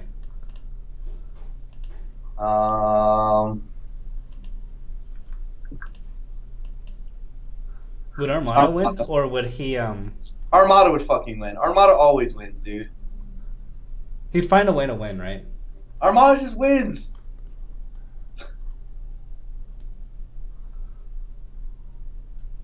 I mean, he won the 26-man crew battle, Iron Man against Mutaking, right? Yeah. How many people put money against Armada on that? Armada would easily live through the pre-merge stage because they would need him for the challenges, and then he would win every single individual immunity. Although they have that rule where you can't win 2 immunities in a row. No, they don't have that rule. It's not a rule. Yeah. What? I think they changed it, right? Recently? I haven't watched a recent season. That'd be crazy. Everyone says I wouldn't win because I'd just be voted out night 1. No, dude, I'd make some conniving ass alliances. Shit would be crazy. Okay, never mind. I guess I'm mixing up game shows. I guess you can win. Yeah. Oh, you can't win head of household. Okay, that's another game. My bad. My B. Is that Brother? Dude, I haven't watched Big Brother, but I bet there's a good idea there. Dude. Point is, like, this stuff can actually be made. Like, you could actually just do this. How much would we have to pay each of the players to do it? Nothing. You just put a prize pool. Okay. You know, for like half those players, it actually help their personal branding because they actually don't do anything with it to build it whatsoever. Half the players for all the players. Half the players that would have to hypothetically be on the show. Because it's like, what, 10 players? 10 to 16 players? I mean, I think the bigger costs are how do we get a production team to take everyone's lives and then pay for all that, have a host for a month and like talent and camera crew and all that, plus a house or whatever setting we need. We just get Mango to do a sub goal. Is it really that easy? No, it's not. I mean, I'm just messing with you. It costs like $500,000 or some shit. Like seriously, it costs like that much money. It costs a lot of money. Would you somebody suggested on the chat the Bachelor featuring Muta King as the Bachelor? Actually, the novelty of it would wear off probably after like 10 minutes. The Bachelor could be all right. I mean, there's also like the sad truth of like, what if we raise money for this and it just sucks? We don't know until we try for it. What if we spend like 500K on this and the show just sucks? Hey, we learned from it. Remember your video on the Smash Vault? Yeah. We these are learning experiences. Hey, that video worked. If that video worked, then how come I can't watch it anymore? Because the Smash Vault drive is over. Well, Obviously. we need to inspire more regions to make that call. To follow the lead of a 21 minute and 36 second video. I'm actually thinking like, if we did this thing, who would be like the 16 people we'd want on the show? Okay, let me open a doc. I just need a sheet to like reference. All right, we need the 6 gods there, right? Why? If people don't vote them in, it doesn't matter. I feel like this is like no invite because your Smash skill doesn't actually matter. Yeah, but like these people all like, which one of them do not have a big enough following that they wouldn't get in? Like if they were available, like which one of these 6 would not get in? Sure, but if you make that argument, like a lot of, like, is it all players or? Okay, we have the 6 gods because we need them. Okay, anything else in my head is open. Yeah, I think that's probably true. But I'm not sure. Like, are you 100% sure HBox makes it in? Yeah. 100% sure? I am 100% sure he makes it in. 100%? I am 100% sure. And 100% sure Leffen makes it in? Yes. Leffen is he's the perfect guy for this. I would love Leffen there. Like, I don't know of a person that would not want Leffen. If there were 16 slots, I can't think of a reason why you would not have Leffen there. And then we're going to have infinite numbers there. It's going to be great. All right. I nominate the Moon. Are we really? Okay, let's actually not go through the 16 list. Some people are asking us to move on. Let's move on. Okay. The Moon would be dope. It would be dope. I can't think of anything else to talk about unless we want to go to questions, man. Yeah, let's go to questions. I mean, we covered a lot. We ranted on commentary. We ranted on being drunk at events. We ranted on the box. We talked about tournaments. We announced a cool one. We did a lot. Yeah. I mean, Smash Brothers, man. It's happening. Okay. So let's do some questions. Um, Questions are always the best part of the show, guys. So keep that in mind. yeah. Okay. This is from Johnny Gamble. I'm not sure if you actually met him, but he does work from time to time. Hey Tafo, what are ways to grow your local scene on the internet without an active local stream? PGH and our weekly MOAL used to be one of the most popular weekly streams in 2014, but our streamer is too busy now to actively stream our events. What other way could I get PGH's name out there? Ooh. Wait, can't they literally, I mean, between one of them, can they, like, find a way to stream? Yeah, just fucking stream it, dude. Yeah, like, between the collective scene, if your scene is as good as it is, you guys can invest, like, $100 into at least getting a minimal stream. Yeah, like, come on now. Tell me you can't stream your tournament? Everyone can stream the tournament now. Why are CEO Dreamland, HF LAN, and Fight Pit at the same weekend? CEO Dreamland was the other ones? Fight Pit and what? HF LAN? All of those TOs knew about the conflict and decided to go for it anyway. And also, honestly, I don't view those as competing events, like even slightly. HF LAN is only going to get European talent out to it. That's what they were aiming for, and they're in the EU time zone, so the streams don't overlap.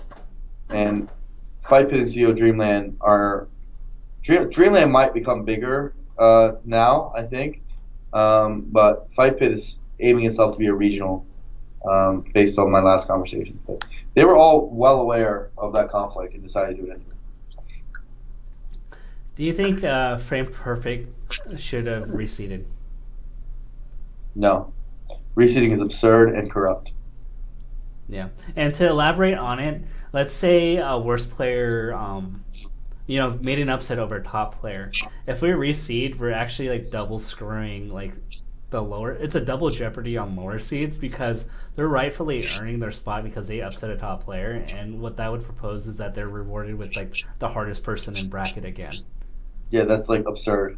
If someone beats a first seed, they deserve to have a first seed type bracket for the rest of the tournament.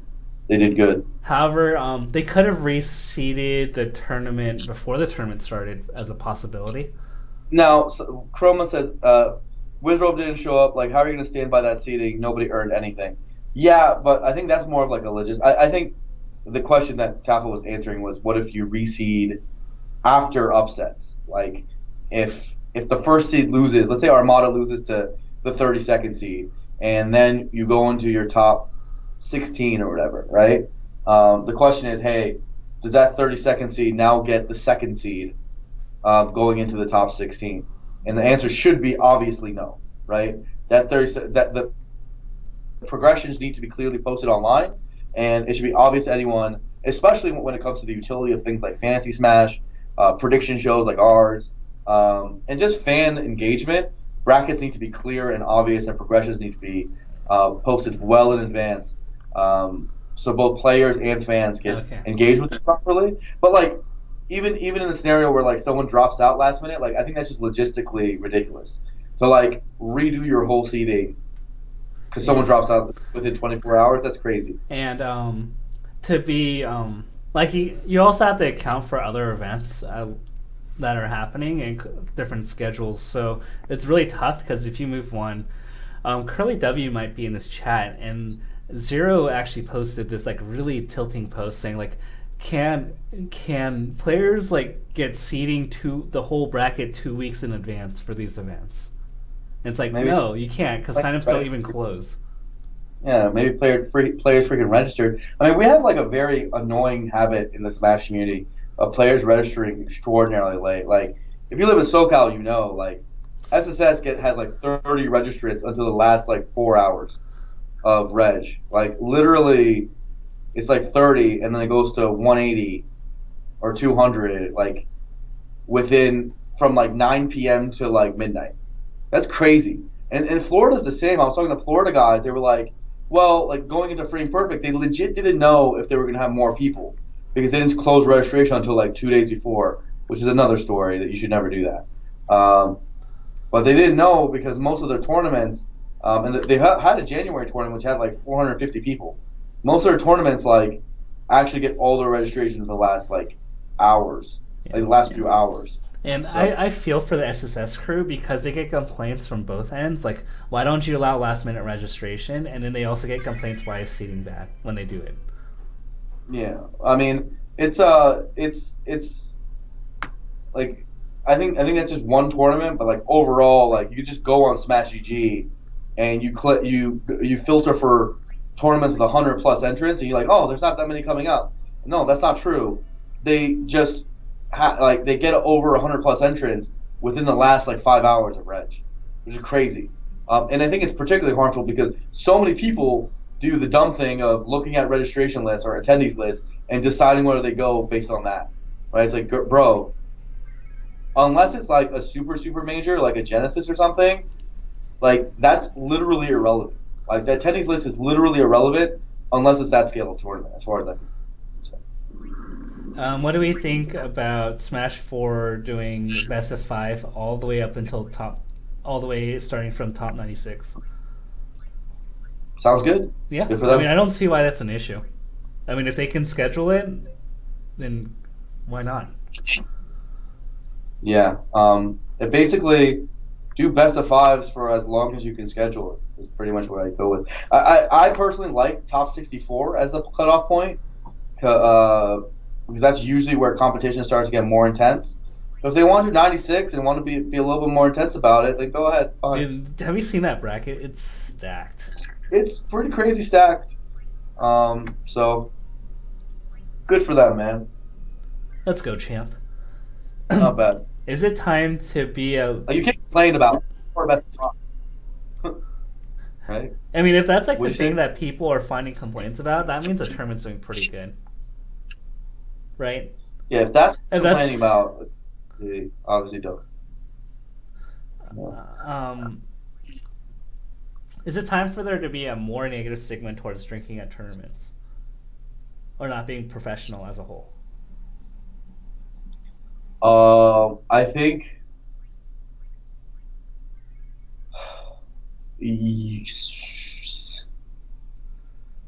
there needs to be more accountability for players. But as I've explained in shows before, the dynamic between players and TOs is oddly tilted very in favor of players in Smash. Many people in other esports constantly complain about how players don't have enough power. Like you just mentioned the Riot example, right? Players have like no power in League of Legends, right? Like they have literally no power. And similarly in most esports, players literally, they're just like drones that get shoved into the stage, and then they. Did you hear about that one thing that happened with League, with that one team that like was like cheating their players out of everything? No, they're from like the Oceania like thing. I'll send you a link later.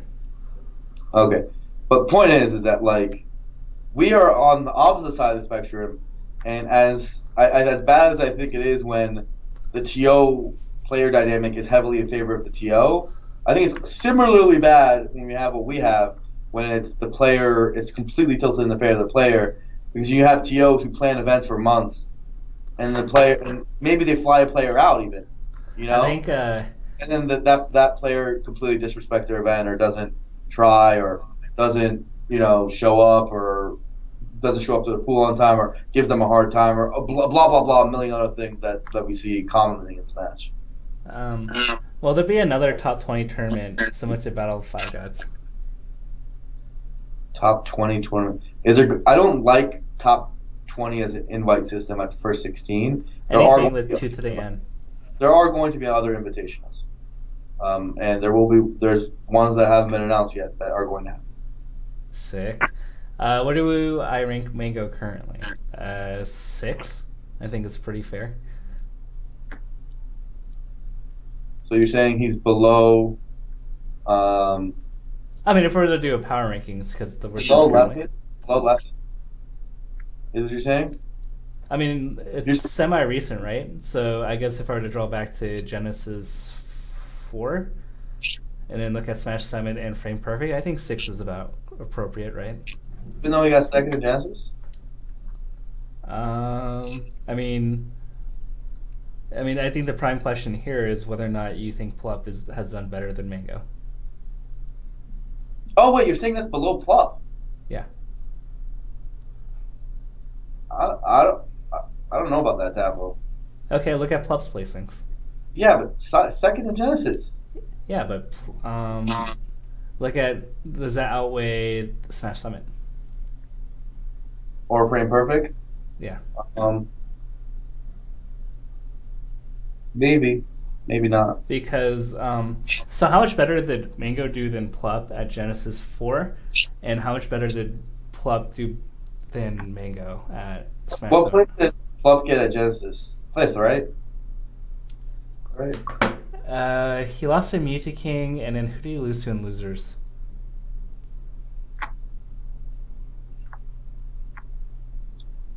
Did he get 4th? Oh, he lost to Mewtwo King in H-Box for 4th. Or 5th. 4th? In that case, you're right. Plup's high right now. Absolutely.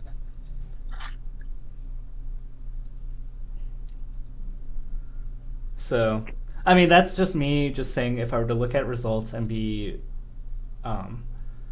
pretty recency bias, I don't know if that's an unusual assessment. I mean, am I far off, do you think, Blur? No. You can't just have 2 complete stinkers and be ranked top 5 in the world. He's probably 6 right now. It's really early. I mean, if we're once again, I'm emphasizing that this is heavily recency biased because someone's asking me currently. This year only, and it's only March, right? So.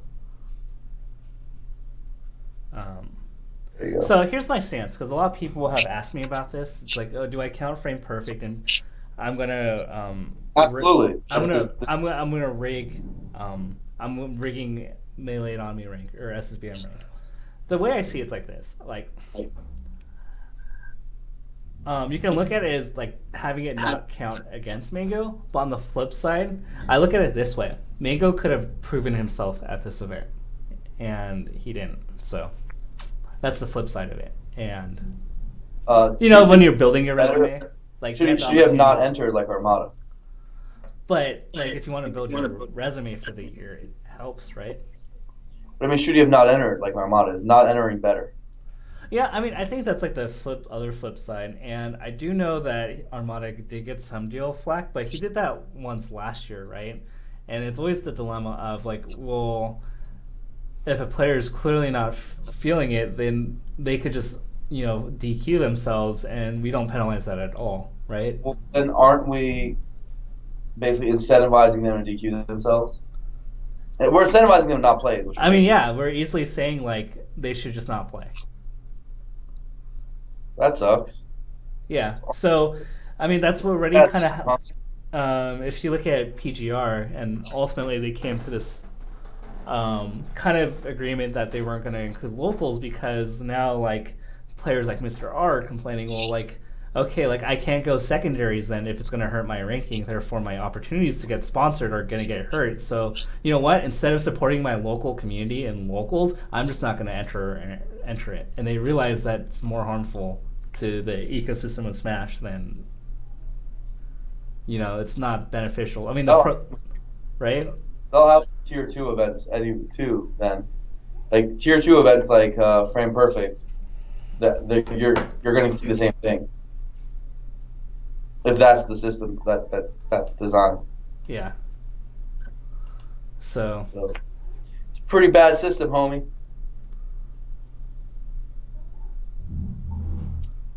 Anyway, I don't know. I think the good news is that there's so many tournaments that it'll probably be just a footnote by then. Yeah, but once again, I'm really just emphasizing currently, which I think implies heavy recency bias. I got a question from the Crimson Blur. When will Blur compete and win in a major tourney? The Gods era is over. Time for the reign of Prime. Some fans are watching the stream. Dude, you got the fans, man. I don't know. I haven't entered like a year and a half, maybe more.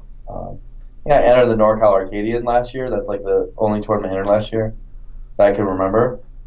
Maybe I entered something else. I don't know. I should. I could have made like top 16 at Frame Perfect pretty easily. I'm not saying that just because like I'm saying that, but like I played the people who got top 16 and I was beating them in friendlies like easily. Like I could have made top 16 like easily. So I could have been fun. Maybe I'll play my Falco. That'd be cool. My Falcons.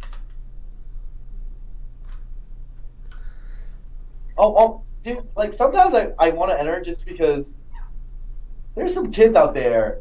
Like I feel bad because Chris Best is getting a similar thing right now, where there are people out there who think he's legitimately bad at the game. You know, like Chris Best is incredible at Melee, and better than 99.9% of people play. He should be ranked, just sucks sometimes.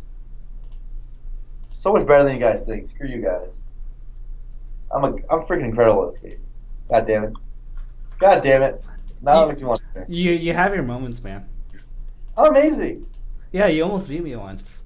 I was actually like, whoa, Blur in practice is actually like kind of good. One hit off of getting destroyed. What was that? You were getting like 3 stocks on the stadium game. I remember this set. Yeah, and then you choked. Yeah, but whatever. Who got the W, man? Whatever, man. Let's see. Piss me off. Didn't I get like 5th at SCR or something? 3rd at SCR? I don't even remember what I got. Come on. Wait, really? Yeah, that was like 16. That was the SCR with like nobody there, right? Yeah. Yeah. God damn it. Poor you. God damn it. Let's see. Got a few more questions. I'm refreshing right now. How can you get flown out and not enter? How can you get flown out and not enter? It's quite simple. They book your flight, and then when you get there, you don't enter. There we go. Or you sandbag. Yeah. Or you don't show up at the venue on time. Or you sleep through your pool. Or anything else. And before these guys say it, that must never happen. That'd be crazy. It happens. We've also had times where someone buys the person a flight, and then the guy backs out, and then the TO is holding the bill. That happens too. You guys just don't hear about it. Because the TO doesn't want to ruin the relationship or some nonsense. And I agree, Fish Type, that is pretty grimy. That's not very professional, is it, huh? You know what? We should create a professionals class. What is that? Be at your pool on time, be ready to be on deck on stream, etc. I mean, you know the real answer, and I've told people this many times. People will get fined. That will be the next step. From what organization? Portion of their winnings. No, it doesn't have to be. It could be a single event doing it. Which TO is going to have the balls to do that? None of them. They won't even ban the freaking box devices, man. None of them. None of them.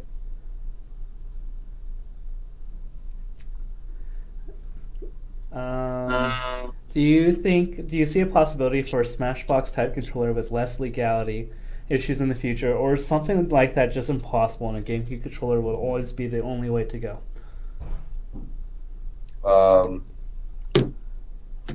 I mean, as I said, the show in the discussion that was the MIOM discussion that you should all not watch. Said maybe there's some middle ground. Maybe there's some controller that's okay. Maybe there's some extraordinary constraints you could put on controllers. Well, I guess I still don't understand is why not just create an arcade box with a stick? That is significantly better, but it's still bad in my opinion. Yeah, but I mean, like, you can. It's like significantly better. The biggest problem is analog digital conversion, but I personally I don't like button remapping either. Like, I think there's skill lost when Y is closer to B than naturally it is naturally present. Okay. I think that difference will go into controllers which remap buttons a specific way. So I don't know, man. I've given the discussion a lot, so I feel like you guys probably know my answer. My answer is play on a fucking GameCube controller because that's the controller that the game was built for, and the only fair one we got. There are some purist. I'm not actually. I'm strawmanning you right now. Literally, 100% of the community agreed with me. Like within probably before like 2 years ago, and then everyone forgot every controller discussion we've ever had historically, where there's been this long history of modifications, and we said no to them, and all of a sudden this new thing comes out, and the new kids who weren't part of those discussions and hadn't tread on this topic already, like we already did back in the day, like are like, oh, maybe this is all right. No, it's not. No. All right. Aw. Fleur, why weren't you at Summit to enforce the pause equals concede game rule during Mutant King versus HBox? Also, why isn't Leffen on the Rocks the official team name for Leffen and Ice? Leffen on the Rocks is pretty good. Leffen on the Rocks is pretty good. I thought Stone Cold Killers was a good one. But pause thing, yeah, pause should be a game loss, so you guys know. So when you come with you should come up with a unified list of what rules. That's easy. Are you saying Blur recommended rule set? Hashtag Blur recommended rule set? Yeah, you keep talking about it, but I don't see it happening, man. I already have it written out. All right, where is it? On my computer. I'll put it out there. I don't know. It's like, Billy, did you do your homework? No, I literally have it. I'm messing with you, man. A very detailed one already. It's not anything that would surprise you. It'd be the normal stuff, pretty much. The normal stuff. Yep. You should put it out there. Maybe. Gosh. I prefer we do it on a unified front, so I'm not the only one out there. But I'll do it just because. Do it, and then I could press release it on Yahoo, man. Yeah.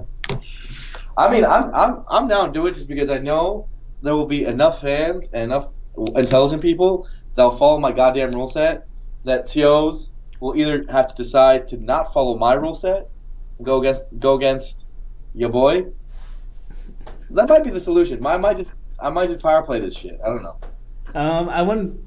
I mean, based on what happened in 2016, I'm not to be that dude. I'm not super confident in the will of the masses. I'm not either. I'm confident in the will of the Blur. Me too. That's one thing I'm confident. I stand with Blur. It's even a catchy hashtag. Mm-hmm. Hashtag I stand with Blur. Yeah.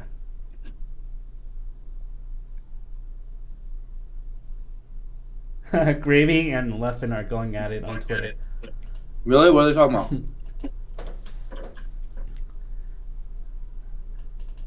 It sounds great. No, just like a little snarkiness.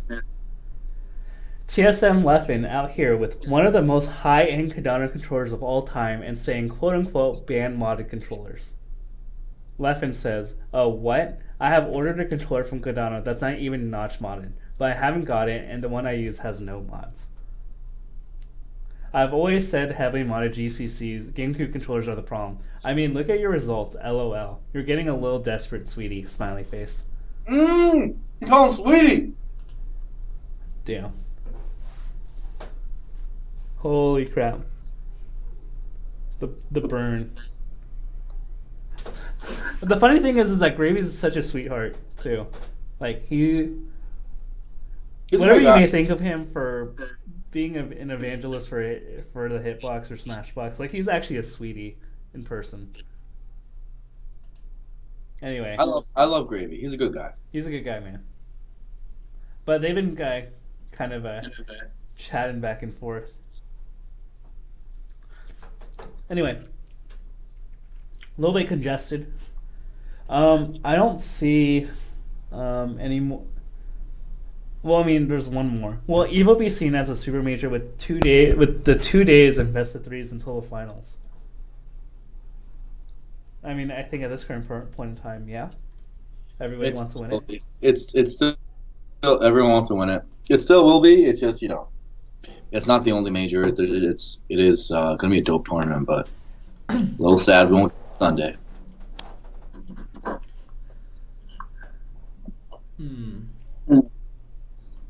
SebiFace257 said, "I see Blur complaining a lot, but he isn't doing anything. Why does he not just run KOC 5 under his Ruleset and show the community how it would work?" All right, a few assumptions there. First of all, I like your style.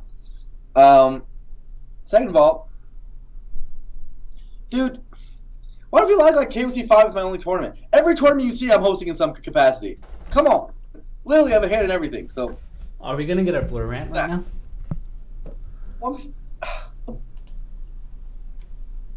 There are events I host through Oxy because they're like, it's my little sandbox of trying cool stuff out, right? In where it's like fully owned and operated by me. That's fun. And I have events I host through Twitch, which are less owned and operated by me. I have to do it through Twitch resources, but that's fun too, like the PAXs or whatever, right? They're fun too because I get to, or Five Gods or what have you. I get to use Twitch resources to do those well. And then there's events, which technically other people are head TOs, but I'm doing a lot of the work behind the scenes. There's all three of those categories of things I do. You carried What the Fox last year. For example, right? Yeah. And I am trying to do stuff behind the scenes, but people are cowards. You have to understand that. What I can directly affect are the second and third category, which is, or I guess the first and second of the stuff I listed. Hey. Stuff I host through Odyssey and stuff I host through Twitch. The third one is the one I care about the most because that's the vast majority of events, and I am very respectful, and I let the head TO decide their own ruleset because I think that's right and I think that's okay. And some of them are just having a hard time getting on board. I think I got the perfect visualization that will bring your point home. You want to hear it? Go ahead. If you guys watch Smash Mafia and how hard it is to convince Town to legitimately pick who the Mafia is, even when it's spelled out for them, imagine that and applying principles to the Smash community and rules. That's actually a good way of thinking about it. Yeah. That's the perfect way. Look at how hard it is to convince people that people are blatantly Mafia, and that's how hard it is to pull things.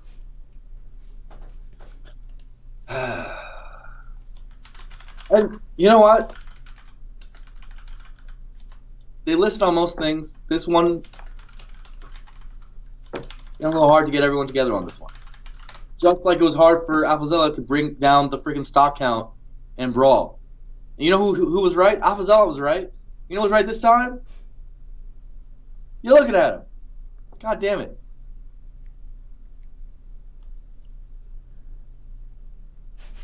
You're so funny.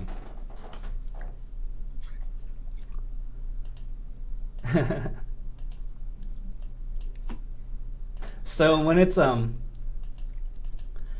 so the silver lining here is that when if the Smash competitive community comes to a screeching halt because everybody makes Android controllers and we go out of control for some reason, it gives me all the excuse to release my book on the competitive community and Nintendo's involvement in it. But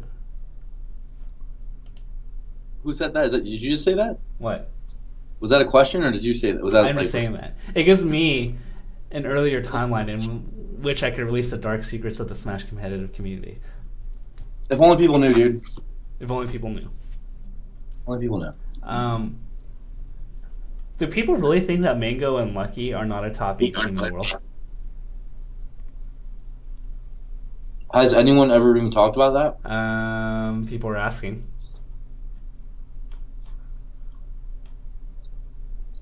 The answer is yes, they are a top 8 team if they play together. I think they're a top 8 team. All right, there we go. The West asked, did you see the Gravy SDI on Falco up air that I clipped from FPS2? Well, it'd be nice if we could actually see the clip. I haven't seen it.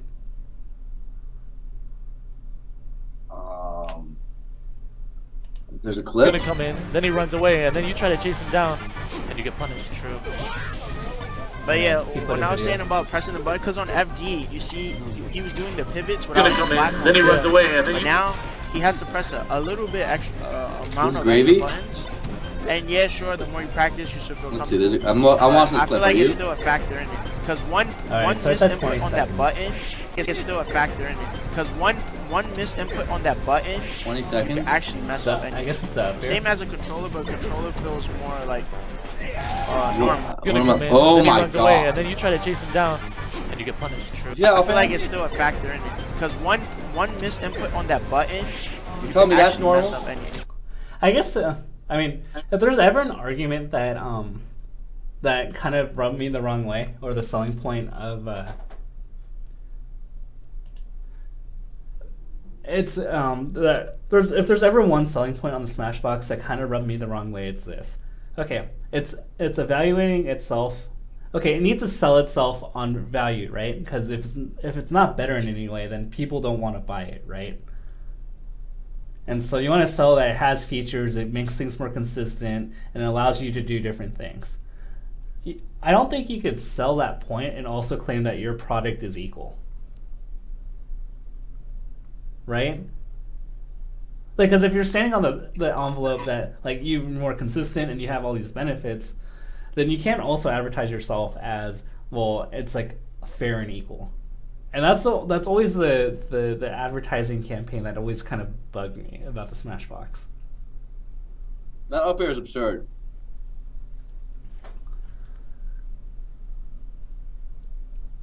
That's crazy.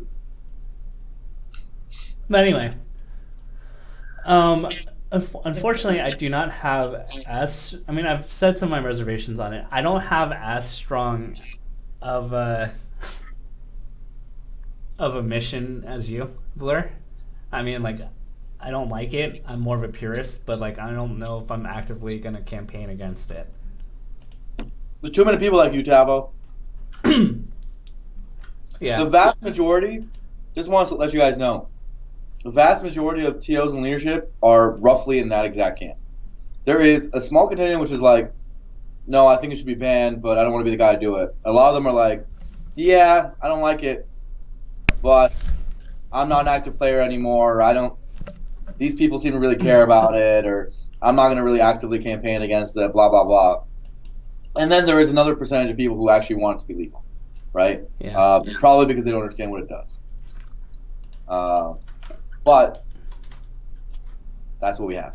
And I think and other people are asking me, like, okay, so some are saying, like, Blur, why don't you just be heavy-handed about this, blah, blah, blah, and, like, Charlie Walk is talking about it in here. Dude, guys, I don't think that's good for our community. Like, let's be real for a second. Like, Remember I really when Blur do tried think to ban like, it the first time? I didn't try to ban it the first time, honestly.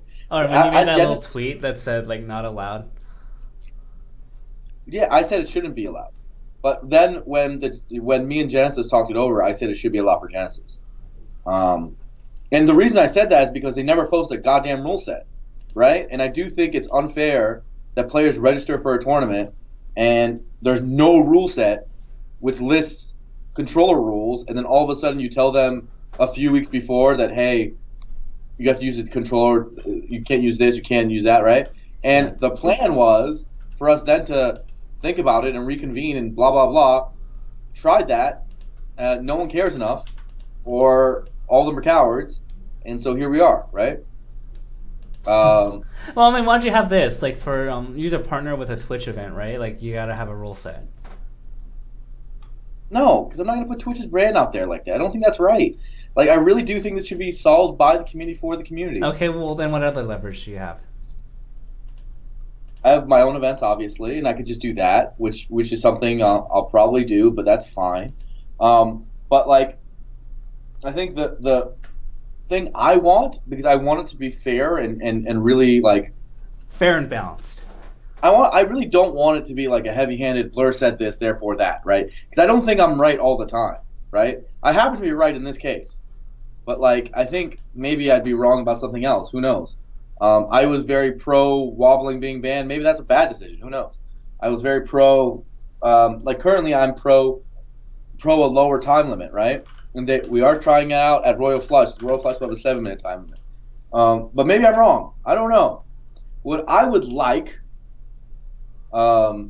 is that for there to at least be unification on that front, and us to have like a decent recommended rule set where multiple people sign off and agree to use the same thing, potentially with like a real competition community with like amendments proposed and voted on, something like that. But then you have to decide who's on the committee. You have to decide who's really making it. And personally, the recommended rules that's come out in all Smash games have been like so utterly botched and or rife with controversy that like it leaves me wary about it.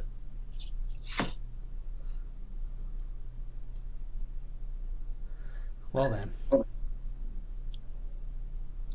Charlie Walk says, it seems like Blur wants some other TO to make a tough decision. Charlie Walker, pay attention.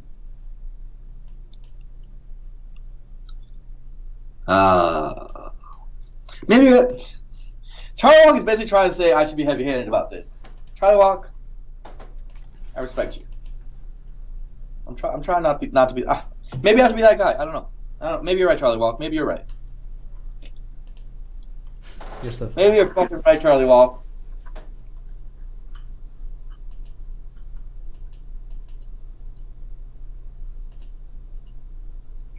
Do you have any? You said you had 20 rants, so the box grinds your gears, but I can't decipher the other 19.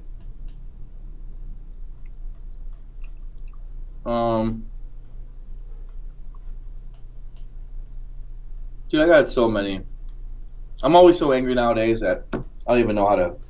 Dude, if we did this show on Sunday night for whatever reason, I was like mega jilted. Why? For whatever. Okay, I shouldn't be complaining, but like I was literally up from like 8 a.m.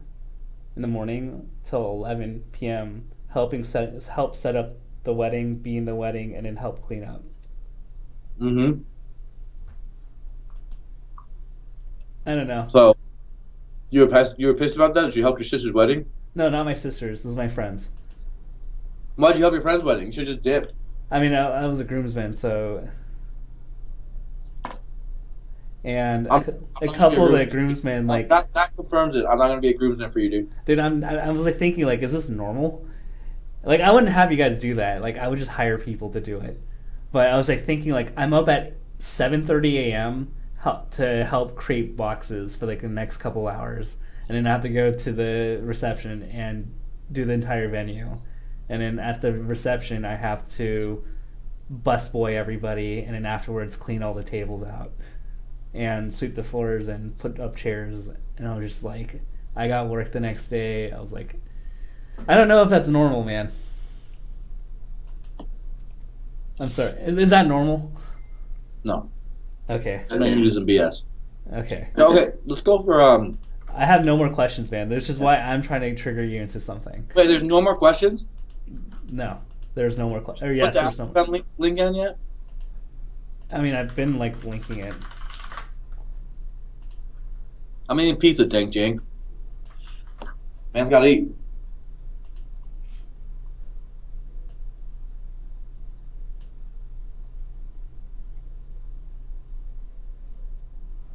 Huh.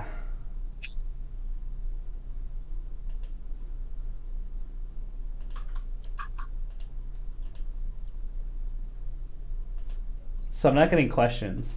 I mean, we can take it from the chat. It's not super chaotic. Yeah. Are you a pineapple guy? Yes. That's my favorite topic. Okay, we can eat pizza together. Dude, somebody already asked this question already. Will there be a top 20 invitational tournament like Battle of Five Gods last year? Yes, there will be more invitational tournaments. Will it be top 20? Probably not. Dude, top 20 is awkward. You always want it to be to the end. Yeah. It worked for that one particular event, but for the most part, 16 is a lot cleaner. Yeah. Do you have any funny Smash memes? Do you have any favorite Smash memes that are in flavor right now, Blur? Smash memes? Yeah. Let's see.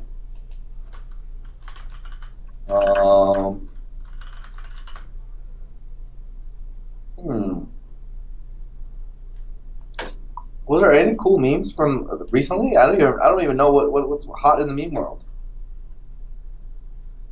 You're right. All right. I'm starting to get questions again. Okay.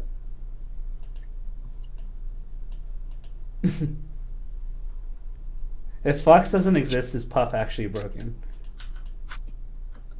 No. But people suck against Puff, so keep that in mind. Only Foxes are even decent against it. Oh, there's a funny joke right now. Oh god, this kind of slaughters us though. I don't know if I should say it. What? Being up 3-1 against Ice Climbers and then losing is the Norwalk. Oh. They got body, dude. Drunk Slot's too good. Did you watch his sets, by the way? What do you think about his style? I think the one thing that really stands out is how offbeat his timing is. So, like, he's really good at throwing out a hitbox when he's calling out the other person's going to jump or spot dodge. Interesting. Did you notice that? I thought I was pretty impressed with just how generally aggressive he is. And I think it causes people to make themselves predictable. Yeah. Like, I think it's a very rare talent, but like when you watch top players and they do predictable stuff, you know the other person is doing something right. And Drunksoft made people do that all the time. Yeah, I mean, he was always right next to them, and I think what most people think is like, oh, Drunk Sloth is going to grab me here, because that's what Ice Climbers do. And then he'd pause, wait, bait the spot dodge, and then punish you. And like, I thought those were really smart plays. I mean, I like his hitbox, the way he puts out his hitboxes. I think it was very smart. So that's what I noticed, and that's what I liked. I think what really stood out for me for Drunk Sloth, although I think he kind of wasn't like doing so well, like in recent terms prior to this, was that one Florida Georgia Summit like event. Do you remember? No. There's that event where they invited 16 Florida players and Georgia players, and like Drunk Sloth did a lot of work that tournament, and I was like, oh, like Drunk Sloth looks really good. I think the guy's really good. He's gotten better really fast. Yeah. So, let's see. I mean, the debate we're having in the Melee Stats Nerds chat is like, do we think Army or Drunksloth is better? What do you think? Drunksloth. Some people are arguing that Army has better results. I've watched both of them. Army's really good. But I think Drunksloth. I'm hitting you with the eye test again. I like it. I like his style. I think Drunksloth to me will be able to jump to the next level given the skill sets faster than Army, even if Army gets better current results. Does that make sense? Army doesn't cause as many mistakes as Drunksloth does. It's kind of like this kid versus like Flyer Wobbles, right? Where it's like I really like this kid and what he does, but he kind of like it's not what he does wrong almost ever. It's what he doesn't do. Whereas I think Flying Wobbles, it's kind of they force so many mistakes the way they always played, you know. And I see that in Drunksloth a lot. But isn't there an art to like being so good at the punish that you instill the fear of the punish in people? It does work. That works too. And I think that's like a really scary thing for ICs. But I think when you double it up, where you instill the fear of like the punish with like, hey, he's in my face, yeah, like twice as bad. So, what is Lucky missing? Lucky? What isn't he missing, dude? Damn. Joe. I think this is like the plague of SoCal is that I've talked to Lucky. I've had the pleasure of being able to hang out with Lucky, and I've actually asked him the same questions. And I've asked him to run through like what is going through his mind as like certain parts of a set are happening. Like he's doing really well, or he chokes a set, or like why is he not able to do certain things, right? And I think a lot of it just comes down to he gets complacent and lazy. In his words. And like he doesn't stay mentally focused for like all the stocks, whereas when you play like Armada or Hungrybox, like they don't give you free stocks. Like with Lucky, depending on conditions, like he will give you many free stocks. That's true. And that's the way I see it. And he also gets into his head right now. For example, the Armada set, he got into his own head and he looked good. I mean, he had game one pretty much in the bag, and then he threw with a series of bad decisions. Yeah. Which top player affects the meta of their respective characters the most? Can I go back to the Lucky question for a second, though? Oh, okay. Sorry about that. I didn't know.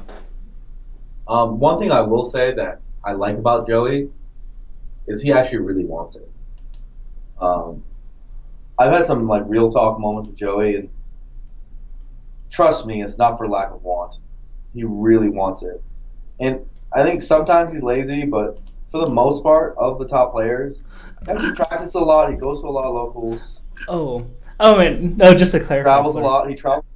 I don't mean lazy as in work ethic. I mean lazy like he kind of like relaxes the game plan. Yeah, That's what I mean. I think in game you can talk about, but I actually think Joey is really good out of game. He goes a lot of tournaments. He grinds, and mentally he like really really wants it. He's always been a hard worker.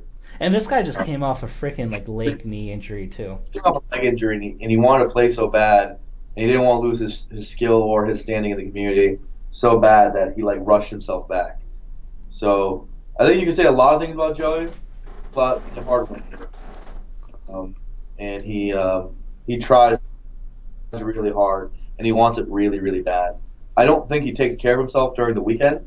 Like often he has a really unhealthy habits during the actual weekend of the tournaments. I think that's like a old standby from like the olden days, the golden era, you know, like when that was like considered cool, you know. So he doesn't prepare himself like professional. But and that holds them back. And I also think, like you said, there's a lot of gameplay stuff and during set stuff, mentality-wise, that need a lot of improvement. Especially like, building his own identity and like kind of making his own stamp on the game and like being more confident in what he's able to do in particular. I think could use some work. So Joe will do it, man. I actually have decent faith in him. Interesting fact is I believe that Joey has not lost to SJ this year. So far. It's pretty crazy. Or no, he has. He lost once. Damn it. Oh, I have it. That you're wrong. God, he was like 3-0 before like a Power 9 tournament or something. Now it's 4-1. Okay, so what was the next question? Who influences their character's metagame the most? Of who? Of people? Axe. Yeah. Axe, and then Hungrybox. That's the list. I say Hungrybox, actually. Axe influences it more. We don't see like... Box obviously influences it a lot, but like, there's other puffs at least, Axe is literally the only one to watch. So we're going to count Prince Abu as like being relevant. Well, you can watch at least you can watch old Mango vids, or old King vids, or Abu vids, or Tech vids, or I don't know what the fuck. There's some. Oh, that's true.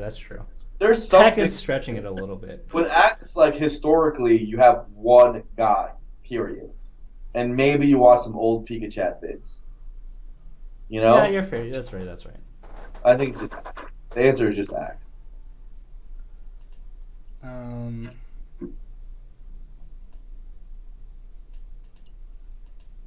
Is Drunkslot's victory over Mango going to have a massive effect on his MIOM ranking, or will sandbagging be taken to context? So I think the best way to understand this is that if you're campaigning for top 3, you need those not little events, you need those victories at the smaller events. And for the fact that Mango didn't net the tournament win does, in a sense, hurt him a lot when you look at the end of the year and say who's number 1, who's number 2, who's number 3. That's the way I see it. People in the chat are pretending like there's another relevant Pikachu right now. Come on, bro. Maybe if a Pikachu picks up the controller again and goes to tournaments. But other than that, right now there isn't. The people want to hear your opinion, Crimson Blur, on the Marth Puff matchup and the hardships of Mewtwo and Moon against her. Marth versus Puff is my favorite match in the game. People were going stupid in the chat when I said that because they're idiots. I still remember that night at the summit where you were whooping Mewtwo's Puff with your Marth. Do you remember how bad it was each match too? He said in his words that you were playing so blank. I'm not going to say the word, but his ass was getting beat, and he should play just like that.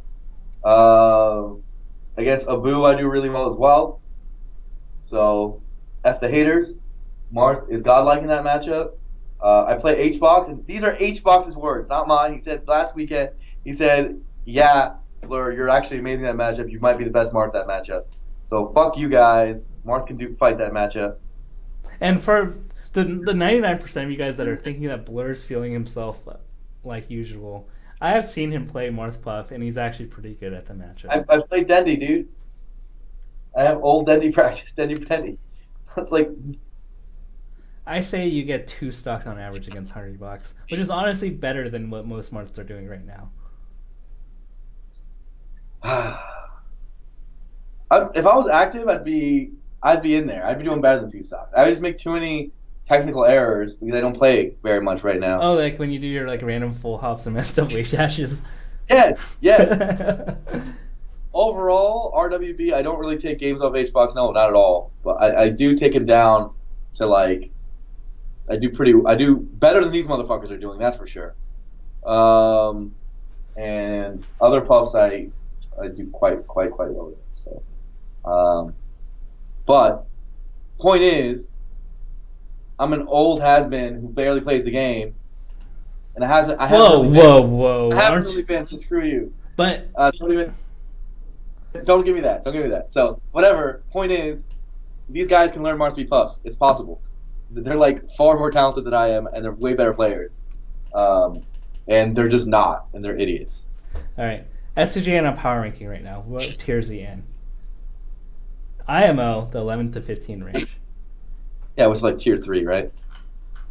Um, Like past the demigod range, and then into the next range. Oh, poor Hugs. I'm just like trying to scroll. I'm just scrolling through records right now. He's 10-1 against Hugs this year. Poor Hugo. It's tough to say. I don't really know who can make a campaign for himself. The issue with S2J is that he's doing reasonably well against people below him. Actually, not really. I mean, he's 0-1 against None and 1-4 against Lucky. He split sets with Drug Fox. But everybody higher than him, including PPU, like, have beaten him. So he hasn't... His only really good set win is one set against Westballs and Shroomed.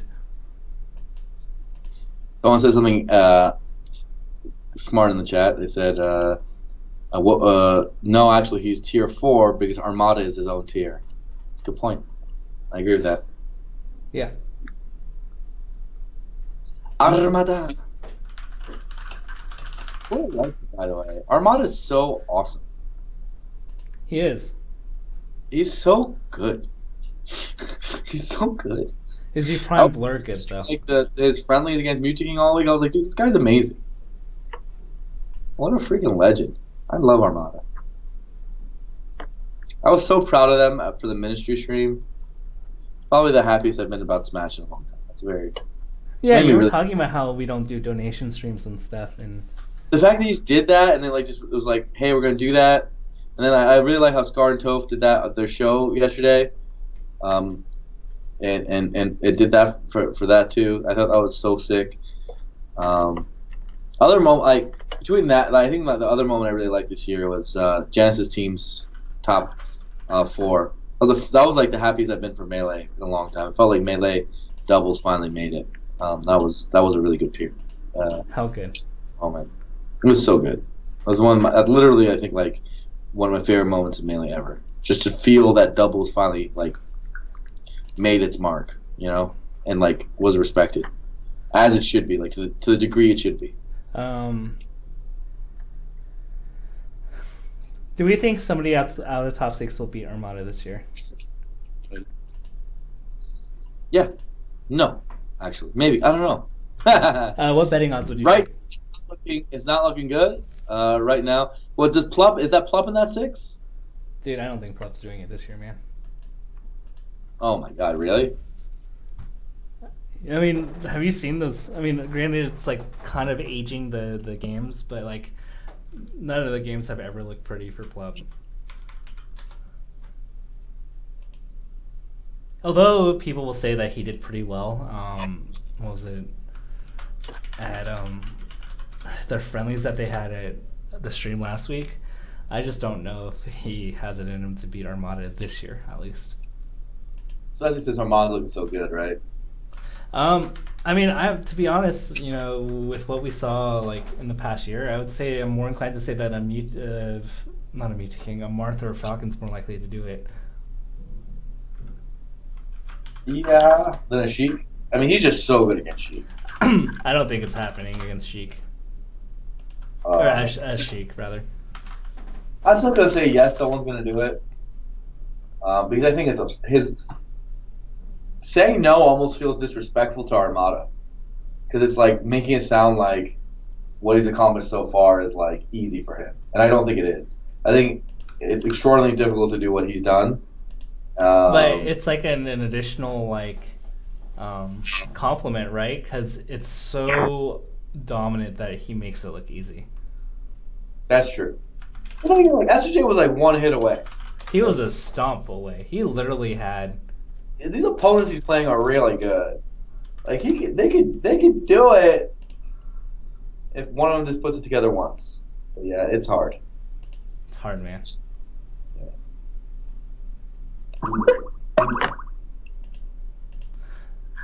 So it's like close, but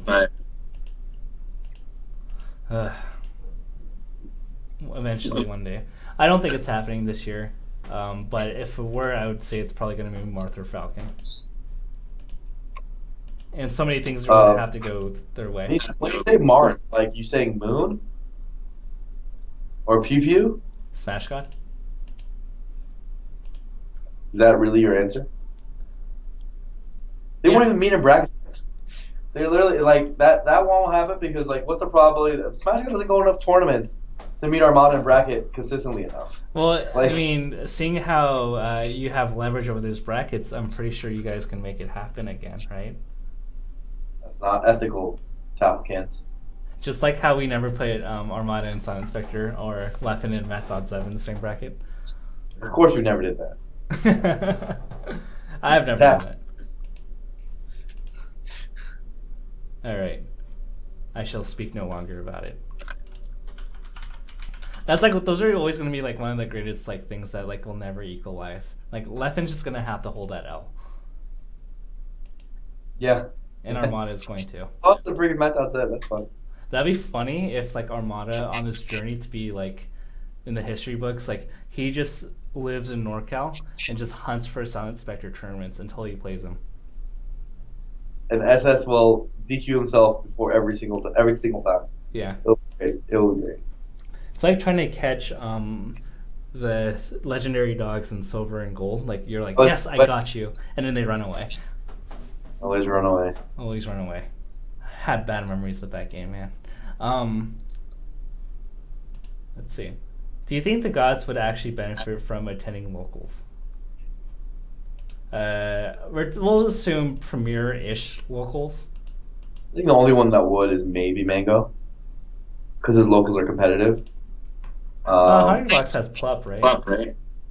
Oh, Acebox would also benefit. I mean, I think he does go. He does go. Mewtwo I King. think the two that yes, it would, but I think for Armada, Leffen, and it does. Good on Leffen as a side note to be running those online tournaments to build his community up. All the streamers should be doing stuff like that. Netplay is literally broken for streaming. Like, it's too good, and I feel like people need to catch on. Like, I'm surprised like more random players just don't stream. Yeah, sure, they might not get a lot of viewers, but like now that Netplay is popular and like with how many people play at once, why aren't like just random people streaming like they do with League? You know, you look at any League of Legends directory or like Counter-Strike directory, and it's like a shit ton of people streaming. Like, there's so many people playing Netplay nowadays. Why don't they turn on their freaking stream? Just do it. It's not hard. Is that why, Dad, SSBM, why stream Netplay when it messes up with the connection? I guess, man. Get a better internet connection, or do it off a second computer, or do something. I don't know. That's actually asking for a lot if you have to do that. Maybe that's why, I guess. But then, how do other games do it? How's this hard? Like, it's because other games, you don't need like less than 28 ping the whole time. Like in League, although pros will complain about anything over 10, like you can still stream with like 60 ping, and it's like reasonable. Because like, who cares if you're like one frame off, you know? Like, latency is a lot more sensitive for Melee than it is like a MOBA or Counter-Strike.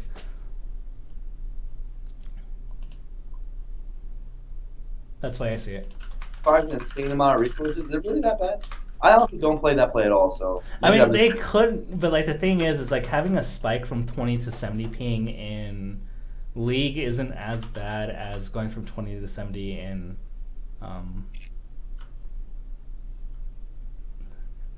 Sounds like what we need is a native online product. Yeah, that'd be cool. I mean, I would love many things from those people that could provide those things, Blur. Me too. All right, next question.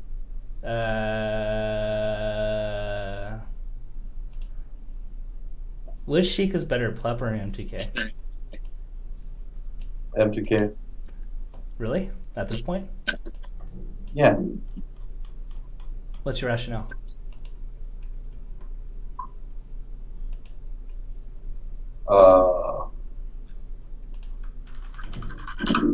I don't know. He's a better player. Isn't it obvious? I feel like Mew2King gets You think it's why. because of Marth? You think because it was Marth he's a better player? Is that why? Well, I mean, he has to rely on Marth more, right, for most matchups. It's probably matchup dependent. Well, like, what matchups is he better at, though?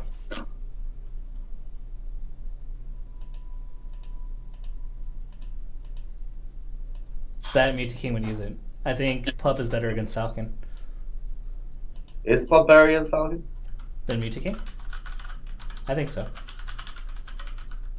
The Falcons get close against Music against. They're just, like I feel like Plup's data set is smaller there. I think it's pretty substantial. Like, he plays Wizzy enough. Plup is definitely better against Puff. Plup is better against Fox, I guess. Yeah, do you see Mew2King Sheik beating? I guess it has in the past. Well, yeah, it's close, that one. Fox, Music, Sheik. Sheik does? Marth is usually used for Fox. What about Falco? I think Plup Sheik is better against Falco. But that's a little sample size too. Peach? They're both pretty. Then again, we only see them play against Armada, right? Music never uses Sheik against Armada. He does it against. Plup does it against crappier Peaches, I think. Yeah, they're both not great at that matchup, or they're just Armada's better than them. And then Ices, neither of them play it. Yeah. Pikachu. I think they're both pretty solid at it. Yeah. Okay, so Plup's better. Although you could debate for Mew2King, and I don't think you're unreasonable. Yeah, it's just Mew2King's Marth is kind of It's a mystery, right? Because a lot of these events, like, right, tearing towards hypotheticals, I guess. Yeah. Because we just don't see them. I feel like Mew2King's Marth is just so much. I could be wrong, but I just think Mew2King's Marth is just so much better than his Sheik. And maybe this is a low-key subliminal ploy for me to, like, spread to the masses that Mew2King's Marth is good, and he should just use Marth. I mean, that's like been the common consensus for 4 years, plus, right? Like his Marth has always been his best character. Remember last year at CEO when he went Marth and Sheik against Puff just to prove a point that he can't win it, but he didn't even play the matchup correctly. That was pretty immature, huh? What else is there? I don't know. More questions.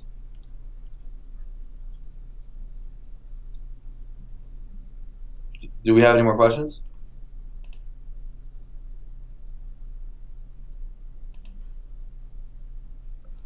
Let me look. Definitely. I'm like trying to refresh.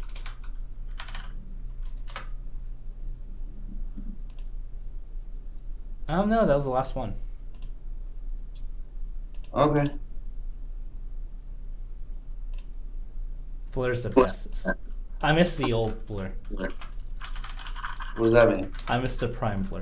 I miss the Blur that used to win sets. Dude, I was I'm just messing with you. I do miss the old Blur. We should go on a Korean barbecue date sometime. I agree. When's the next event we'll be with each other again? Are you going to Dreamland? Oh, dude, you know what we gotta do, man? If you're going to Dreamland, we should go to that lobster all-you-can-eat buffet again. Oh, that'd be fun. That'd be sick.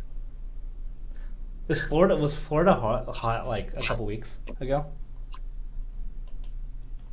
I never went outside the airport. Okay, smart move. That's the one reason why I don't want to go to CEO, the summer edition. I wonder who's gonna go. At least not this year. Next year they're supposedly moving to a new venue. Anyway, I think that's pretty much it, and it's 10:45.